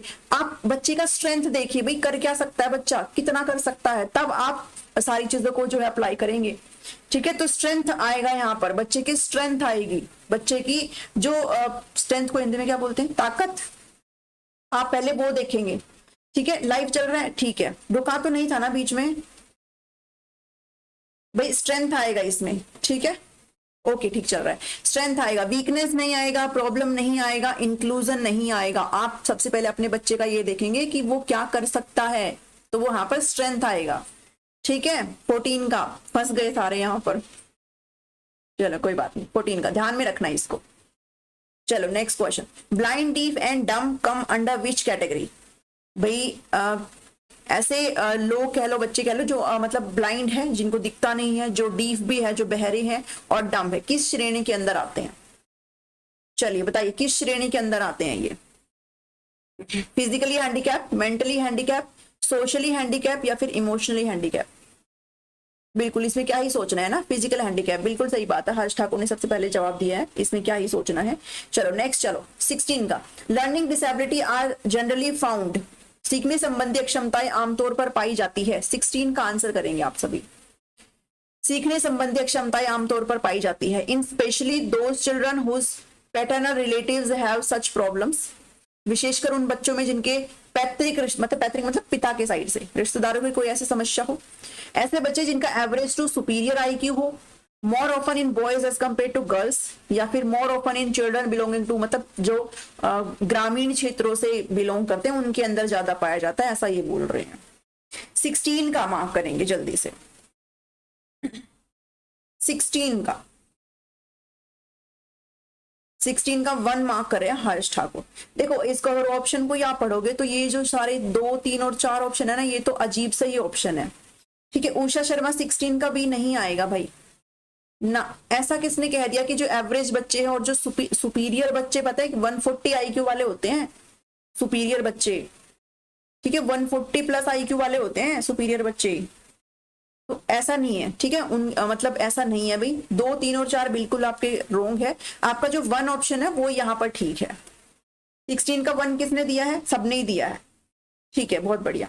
चलो नेक्स्ट क्वेश्चन है 17, which of the following is a technique use to address stuttering. Stuttering को दूर करने के लिए किस तकनीक का आप इस्तेमाल करेंगे? मतलब बच्चा तुतलाता है, हकलाता है, आप कह सकते हो, ठीक है, हकलाता है बच्चा, तुतलाता नहीं है, मतलब हकलाता है, ठीक है। चलिए, स्पीच समझ की प्रॉब्लम है बच्चे को, तो आप कैसे ठीक करेंगे बच्चे की?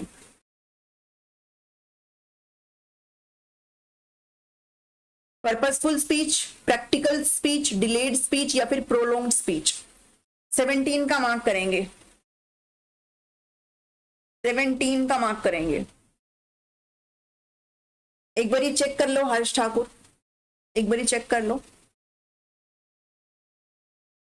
क्योंकि ये नहीं आएगा, 17 का 1 नहीं आएगा। 3, 17 का बी,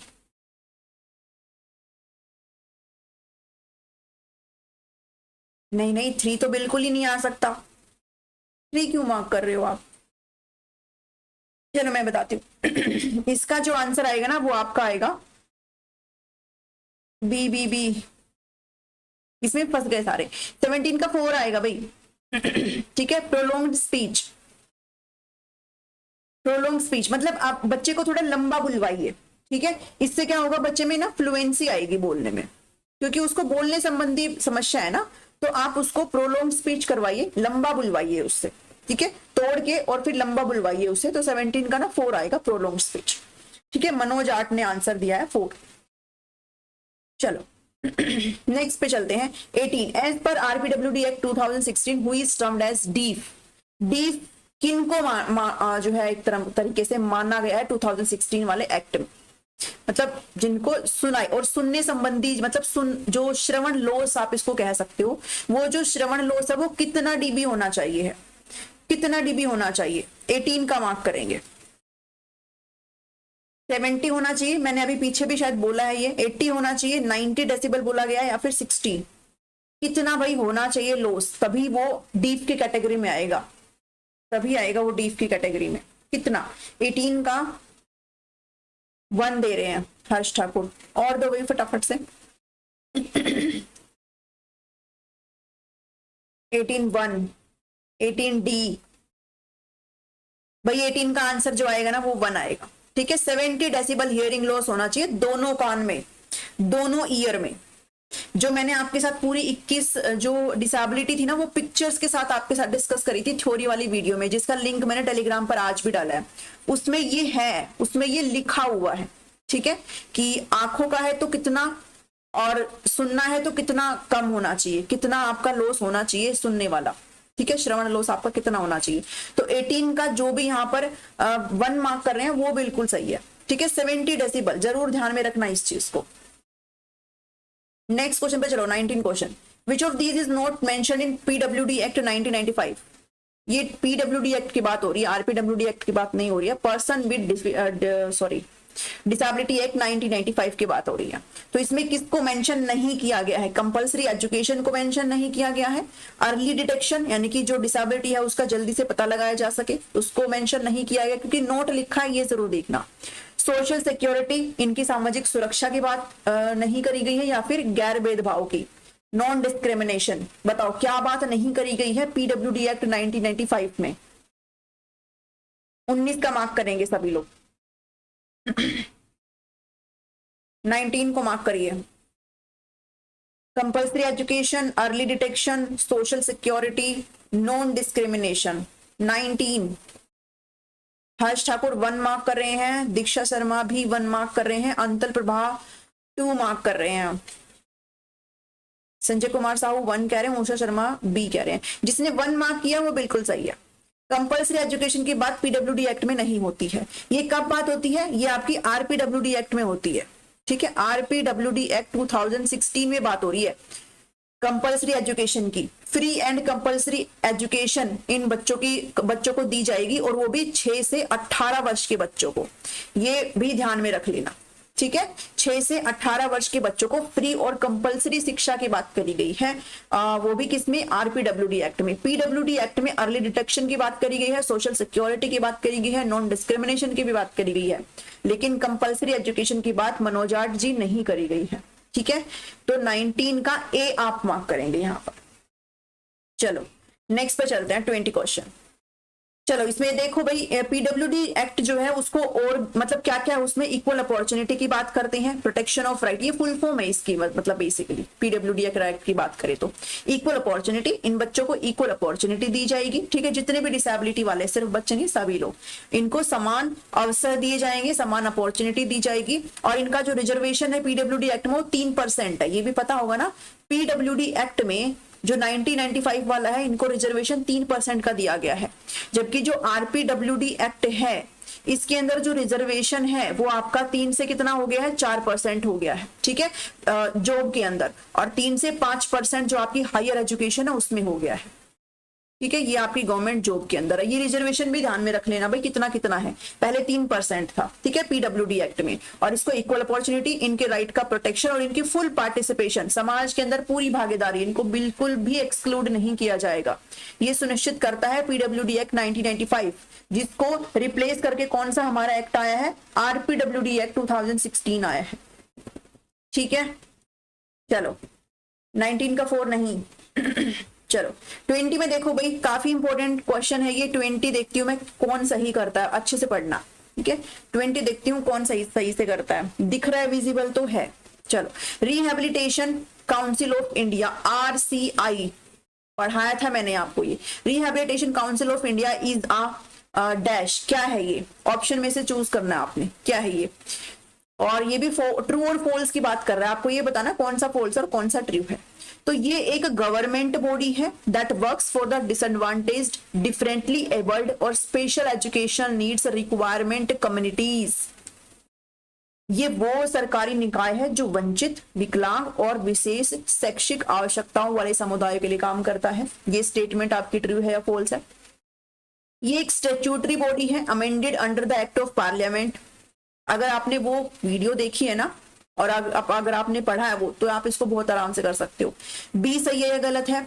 या फिर C, policy also focus upon rehabilitation of women and children, महिलाओं और बच्चों, ऐसे महिलाएं, ऐसे बच्चे जो डिसेबिलिटी है जिनके अंदर, ठीक है, जिनमें विकलांगता है, उनके लिए काम करता है ये, उनके रिहेबिलिटेशन पर फोकस है। या फिर organisation with view to create an environment, एक ऐसे एनवायरनमेंट इनके लिए प्रोवाइड करता है। ठीक है, या फिर ये खुद ही उनके लिए एक ऐसा एनवायरनमेंट प्रोवाइड करता है जिसमें ढंग से मतलब सारी चीजें हो। बताओ ABCD।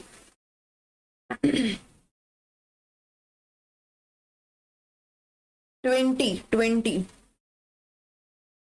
संजय कुमार साहू जी 2 मार्क कर रहे हैं, चेक कर लो एक बारी। RCI, चलो भाई एक बारी चलते हैं इस पे, है ना, ज्यादा नहीं टाइम लेते हैं। तो भाई ध्यान में रखना, जो RCI है वो आपकी एक गवर्नमेंट बॉडी है। ठीक है, ए आपका बिल्कुल सही है, ये आपकी एक गवर्नमेंट बॉडी है जो बेसिकली इन सभी लोगों के लिए काम करती है, इन सभी के रिहेबिलिटेशन के लिए काम करती है।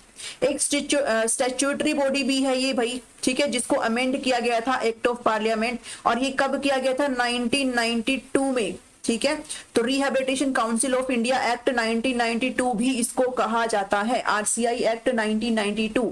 ठीक है, तो under the act of parliament 1992 में ये आया था, ये ध्यान में रखेंगे 20 का। ठीक है, मतलब 2 भी आपका सही है। सी कह रहा है कि स्टैट्यूटरी बॉडी, अच्छा तो बी है, ये rehabilitation of women and children, ऐसा कहीं पर भी नहीं लिखा गया है कि सिर्फ और सिर्फ औरतों और बच्चों के लिए ही काम करता है, सबके लिए काम करता है ये, मतलब ये कोई भेदभाव नहीं करता। ठीक है, कास्ट जेंडर सबको बहुत दूर छोड़ करके ये सभी जो भी डिसेबल जो इंसान है, ठीक है, उन सभी के लिए काम करता है। इसके अलावा ये डायरेक्ट एनवायरनमेंट प्रोवाइड नहीं करता है। RCI का जो मेन एम है, RCI का जो मेन एम है वो उन सभी प्रोफेशनल के लिए है जो लोग इस फील्ड में जुड़े हुए हैं। ठीक है। ऐसे लोग जो स्पेशल एजुकेशन के फील्ड में जुड़े हुए हैं उनको प्रशिक्षण प्रोवाइड करता है, उनको ट्रेनिंग प्रोवाइड करता है, उनको सर्टिफिकेट प्रोवाइड करता है ताकि वो अपनी अच्छी जो सर्विस है वो इस फील्ड में दे सके।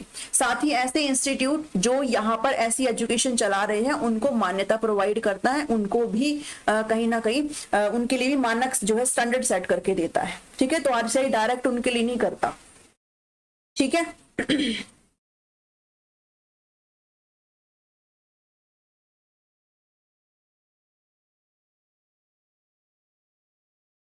चलिए, जो 20 का अगर किसी ने 2 मार्क किया है तो वो बिल्कुल सही है।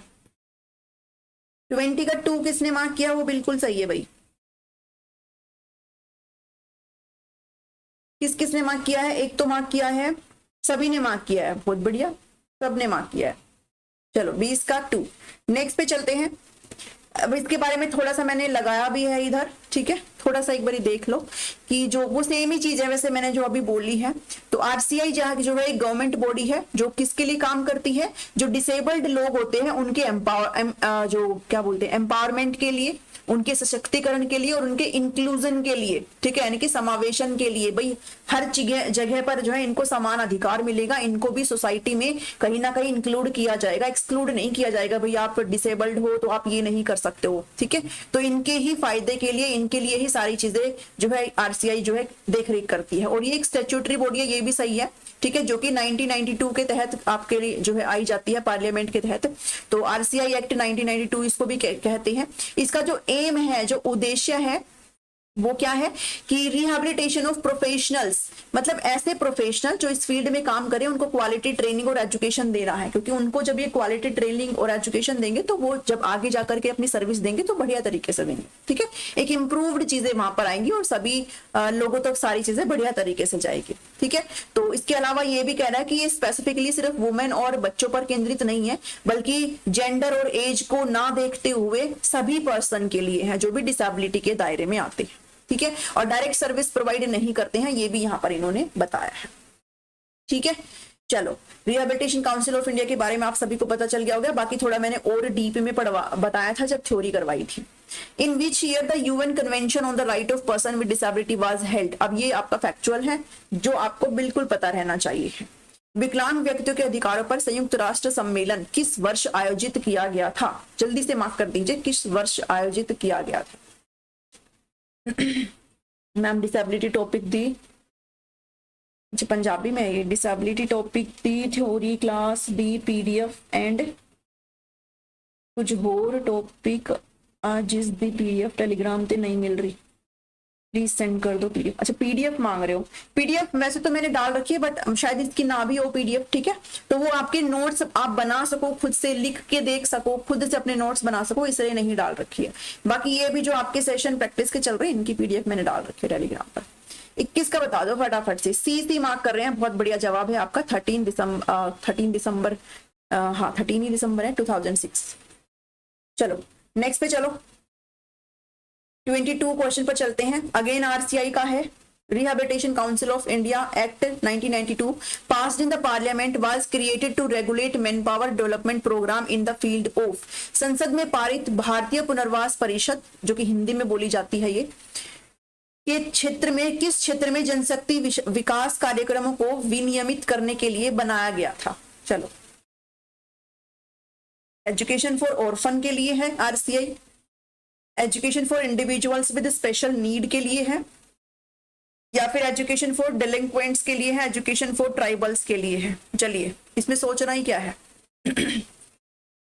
22 का मार्क कर दीजिए जल्दी से। ये पीडीएफ तो आपको मिल ही जा रही है, क्वेश्चंस की पीडीएफ कौन कह रहा नहीं मिल रही है, मैं उसी टाइम सेंड कर दे रही हूँ आपको। फाइल में जाओ, ठीक है, जब चैनल पर जाओगे ना तो चैनल जो प्रोफाइल फोटो होती है ना उसके साइड में आप क्लिक करेंगे ना, मेन मतलब चैनल के ऊपर, तो आप फाइल में जाओ, फाइल में आपको मिल जाएगी और सेम नाम से ही डली रहती है, ठीक है। बताओ जल्दी से भाई। 22 का, ठीक है, बहुत बढ़िया, ठीक है। स्पेशल नीड के लिए बिल्कुल सही बात है, आरसीआई इनके लिए ही काम करती है, बाकी नहीं। चलो नेक्स्ट है 23, the legal provision that mandates public transportation to be accessible to person with disabilities is under, यानी कि ऐसे लोग जो डिसेबिलिटी है जिनको, उनके लिए पब्लिक ट्रांसपोर्ट में कुछ ऐसी सुविधाएं लाई जाए भाई ये भी अच्छे से ट्रैवल कर पाए। ठीक है, विकलांग व्यक्तियों के लिए सार्वजनिक परिवहन को सुलभ बनाने के लिए कानूनी प्रावधान निम्नलिखित में से किसके तहत आता है। चलिए इसमें भी कुछ ज्यादा सोचना नहीं है, जल्दी से मार्क कर दो भाई। Equal opportunity act, inclusive transportation act, public facility act या फिर right of person with disability act. 23 को मार्क करेंगे। 23 का 1, बहुत बढ़िया भाई, राइट ऑफ RPWD एक्ट के तहत ये कही गई है। ठीक है, आपने बाला का नाम सुना होगा ना, बिल्डिंग एज लर्निंग एड। ठीक है, मतलब स्कूल्स के अंदर क्या हो रहे हैं भाई, रैंप बन गए हैं, अगर कोई बच्चा व्हील चेयर पे आता है तो आराम से जा सकता है। कोई भी आप पब्लिक बिल्डिंग अगर देखते हो, हॉस्पिटल हो गया, कोई भी चीजें, ठीक है, तो वहां पर भी आपको ये सुविधा देखने को मिलेगी। व्हील चेयर आपको हर जगह मिलेगी, चाहे आप कहीं मूवी जा रहे हो, चाहे कहीं भी जा रहे हो। ठीक है, तो international day of person with disability is observed on कब आता है भाई? अंतरराष्ट्रीय विकलांगता दिवस कब आता है, जल्दी बताइए। 24 का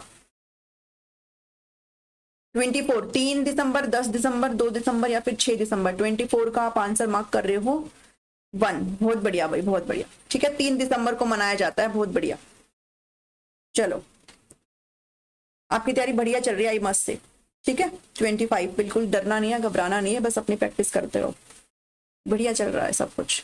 the right of person to free and compulsory education act 2009 ensures the right of children. बताओ, अब बताओ, कुछ नहीं समझाना इसमें, बताओ जल्दी से, कितने साल से कितने साल तक के बच्चे के लिए है फ्री और कंपल्सरी एजुकेशन? 25 की बात हो रही है यहाँ पर, क्वेश्चन 25 मतलब 24 का ए गया, 24 ए ही था शायद उसका। दीदी स्मार्ट बोर्ड कब आएगा? अभी बहुत दूर है स्मार्ट बोर्ड, तो बहुत बहुत बहुत दूर है। ठीक है, आप लोग शेयर करो, आप लोग देखा करो वीडियोस को, सभी को शेयर किया करो, सब्सक्राइब करो चैनल को। जब मतलब ये लगता है ना कि भाई मतलब फ्री कंटेंट मिल रहा है, तो कई बार ना उस चीज की उतनी वैल्यू भी नहीं हो जाती है ना। मतलब ये है वो जनरल चीजें हैं, हम कई बार यही सोचते हैं कि लाइक जो पहले से इस फील्ड में है उन्हीं मतलब वो ही सही कराते होंगे करके, मतलब बहुत सारी चीजें हो जाती हैं। चलिए 24 का डी, बहुत बढ़िया भाई। ठीक है, 25 का 4 ही आएगा। 6 to 18 ईयर फ्री और कंपलसरी एजुकेशन, जो कि RTE में भी हमने पढ़ा है और RPWD एक्ट भी यही कहता है कि जो बच्चे, ऐसे बच्चे जिनको स्पेशल नीड की जरूरत है, जो स्पेशल एबिलिटी वाले बच्चे हैं, उनके लिए फ्री और कंपलसरी एजुकेशन 6 से 18 वर्ष की होगी। जो नॉर्मल बच्चे हैं, जब हमने RTE पढ़ा था, राइट टू एजुकेशन एक्ट, तो हमने पढ़ा था 6 से 14 वर्ष का। ठीक है, तो 6 से 14 वर्ष आप मार्क नहीं करेंगे, ये नॉर्मल बच्चे वाली बात कर रहा है कि इनको फ्री और कंपलसरी एजुकेशन। जब बात हो रही हो डिसेबिलिटी वाले बच्चे की, तो फिर 6 से 18 वर्ष के बच्चे आ जाएंगे यहाँ पर। ठीक है, चलो ये क्वेश्चंस थे आपके सारे, यहाँ पर 25 क्वेश्चंस थे, आपके आंसर्स मैंने यहाँ पर बढ़िया से चिपका दिए हैं। और इसके अलावा आप क्या कर सकते हो, तो आप लाइक कर सकते हो, कमेंट कर सकते हो, शेयर कर सकते हो, चैनल को सब्सक्राइब कर सकते हो, विच इज एब्सोल्युटली फ्री। ठीक है, और वीडियो देखने के लिए बहुत बहुत धन्यवाद। अब अगर आपको कोई समस्या है तो मुझे बता दीजिए 1 मिनट के लिए। ठीक है, अदरवाइज फिर कोई टाइम वेस्ट हम नहीं करेंगे आपका। 25 क्वेश्चन हमने कराए हैं, कैसे लगे आपको क्वेश्चन जल्दी से मुझे कमेंट करके बता दो। कोई भी अगर आपको चेंज करवाना है किसी भी चीज का, तो आप मुझे बता सकते हो। Thank you so much Puja ji, thank you so much. बस मैं ऐसे ही मेहनत करती रहूंगी, आपके लिए कंटेंट लाती रहूंगी, बस आप ऐसे प्यारे प्यारे मैसेज कर दिया करो। बाकी तो कुछ हो नहीं रहा है। ठीक है जी, बिल्कुल पूरा 1 दिन लग जाता है, पता है, पूरा 1 दिन क्वेश्चंस को लाओ, टाइप करो, बहुत सारी चीजें, फिर बीच में एक्सप्लेनेशन भी लगानी पड़ती है, क्योंकि कई बार नहीं आता है समझ में, है ना, तो वो एक्सप्लेनेशन बहुत जरूरी है। और मुझे ना ये तरीका बहुत ज्यादा अच्छा लगता है कि क्योंकि बच्चे हर प्रकार के बच्चे होते हैं, हर तरीके के बच्चे होते हैं भाई। किसी को सिर्फ क्वेश्चन करना पसंद है तो वो उनको छोड़ सकता है ना, उनको आगे बढ़ सकता है, और किसी को एक्सप्लेनेशन चाहिए होती है, तो मुझे लगता है कि ये ठीक तरीका है यहाँ पर। मैम एस्टेट कब है? एस्टेट दिसंबर में ही है। ठीक है, एस्टेट दिसंबर में ही होगा, फर्स्ट वीक में ही होगा, बाकी कंफर्म कुछ नहीं है, बट एस्टेट ने तो दिसंबर का अपना एक ठप्पा लगाया हुआ है कि दिसंबर में एस्टेट होना कंपलसरी है, तो अभी भी एस्टेट में ही होगा। और एस्टेट के लिए क्लासेस जुलाई से स्टार्ट हो जाएगी 101%। ठीक है, कंप्लीट 90 मार्क्स की। चलो, हाँ पढ़ लिए मैंने, सबके अच्छे अच्छे प्यारे प्यारे कमेंट पढ़ लिया, मुझे शांति मिलेगी। चलिए अब चलते हैं, ठीक है। गुड नाइट, आप सभी लोग पढ़ते रहिए, है ना। अभी टाइम बहुत कम रह गया है, बहुत कम आपका टाइम रह गया है, और क्योंकि सारे एग्जाम आपके हो चुके हैं। और मेरे पास आप सभी ने पेपर भेजा है, पीजीटी का भी भेजा है, आई थिंक एनटीटी का भी भेजा है, तो देखते हैं कल उसके जो जनरल सेक्शन के आपका टीचिंग एप्टीट्यूड आया हुआ है वो सोल्व करेंगे, ठीक है। देखते हैं। और आईसीटी का भी मैं ट्राई करूंगी पक्का, कुछ क्लासेस तो मैं आपको दे ही सकती हूँ आईसीटी की, ठीक है। चलिए खत्म करें, थैंक्स फॉर वॉचिंग।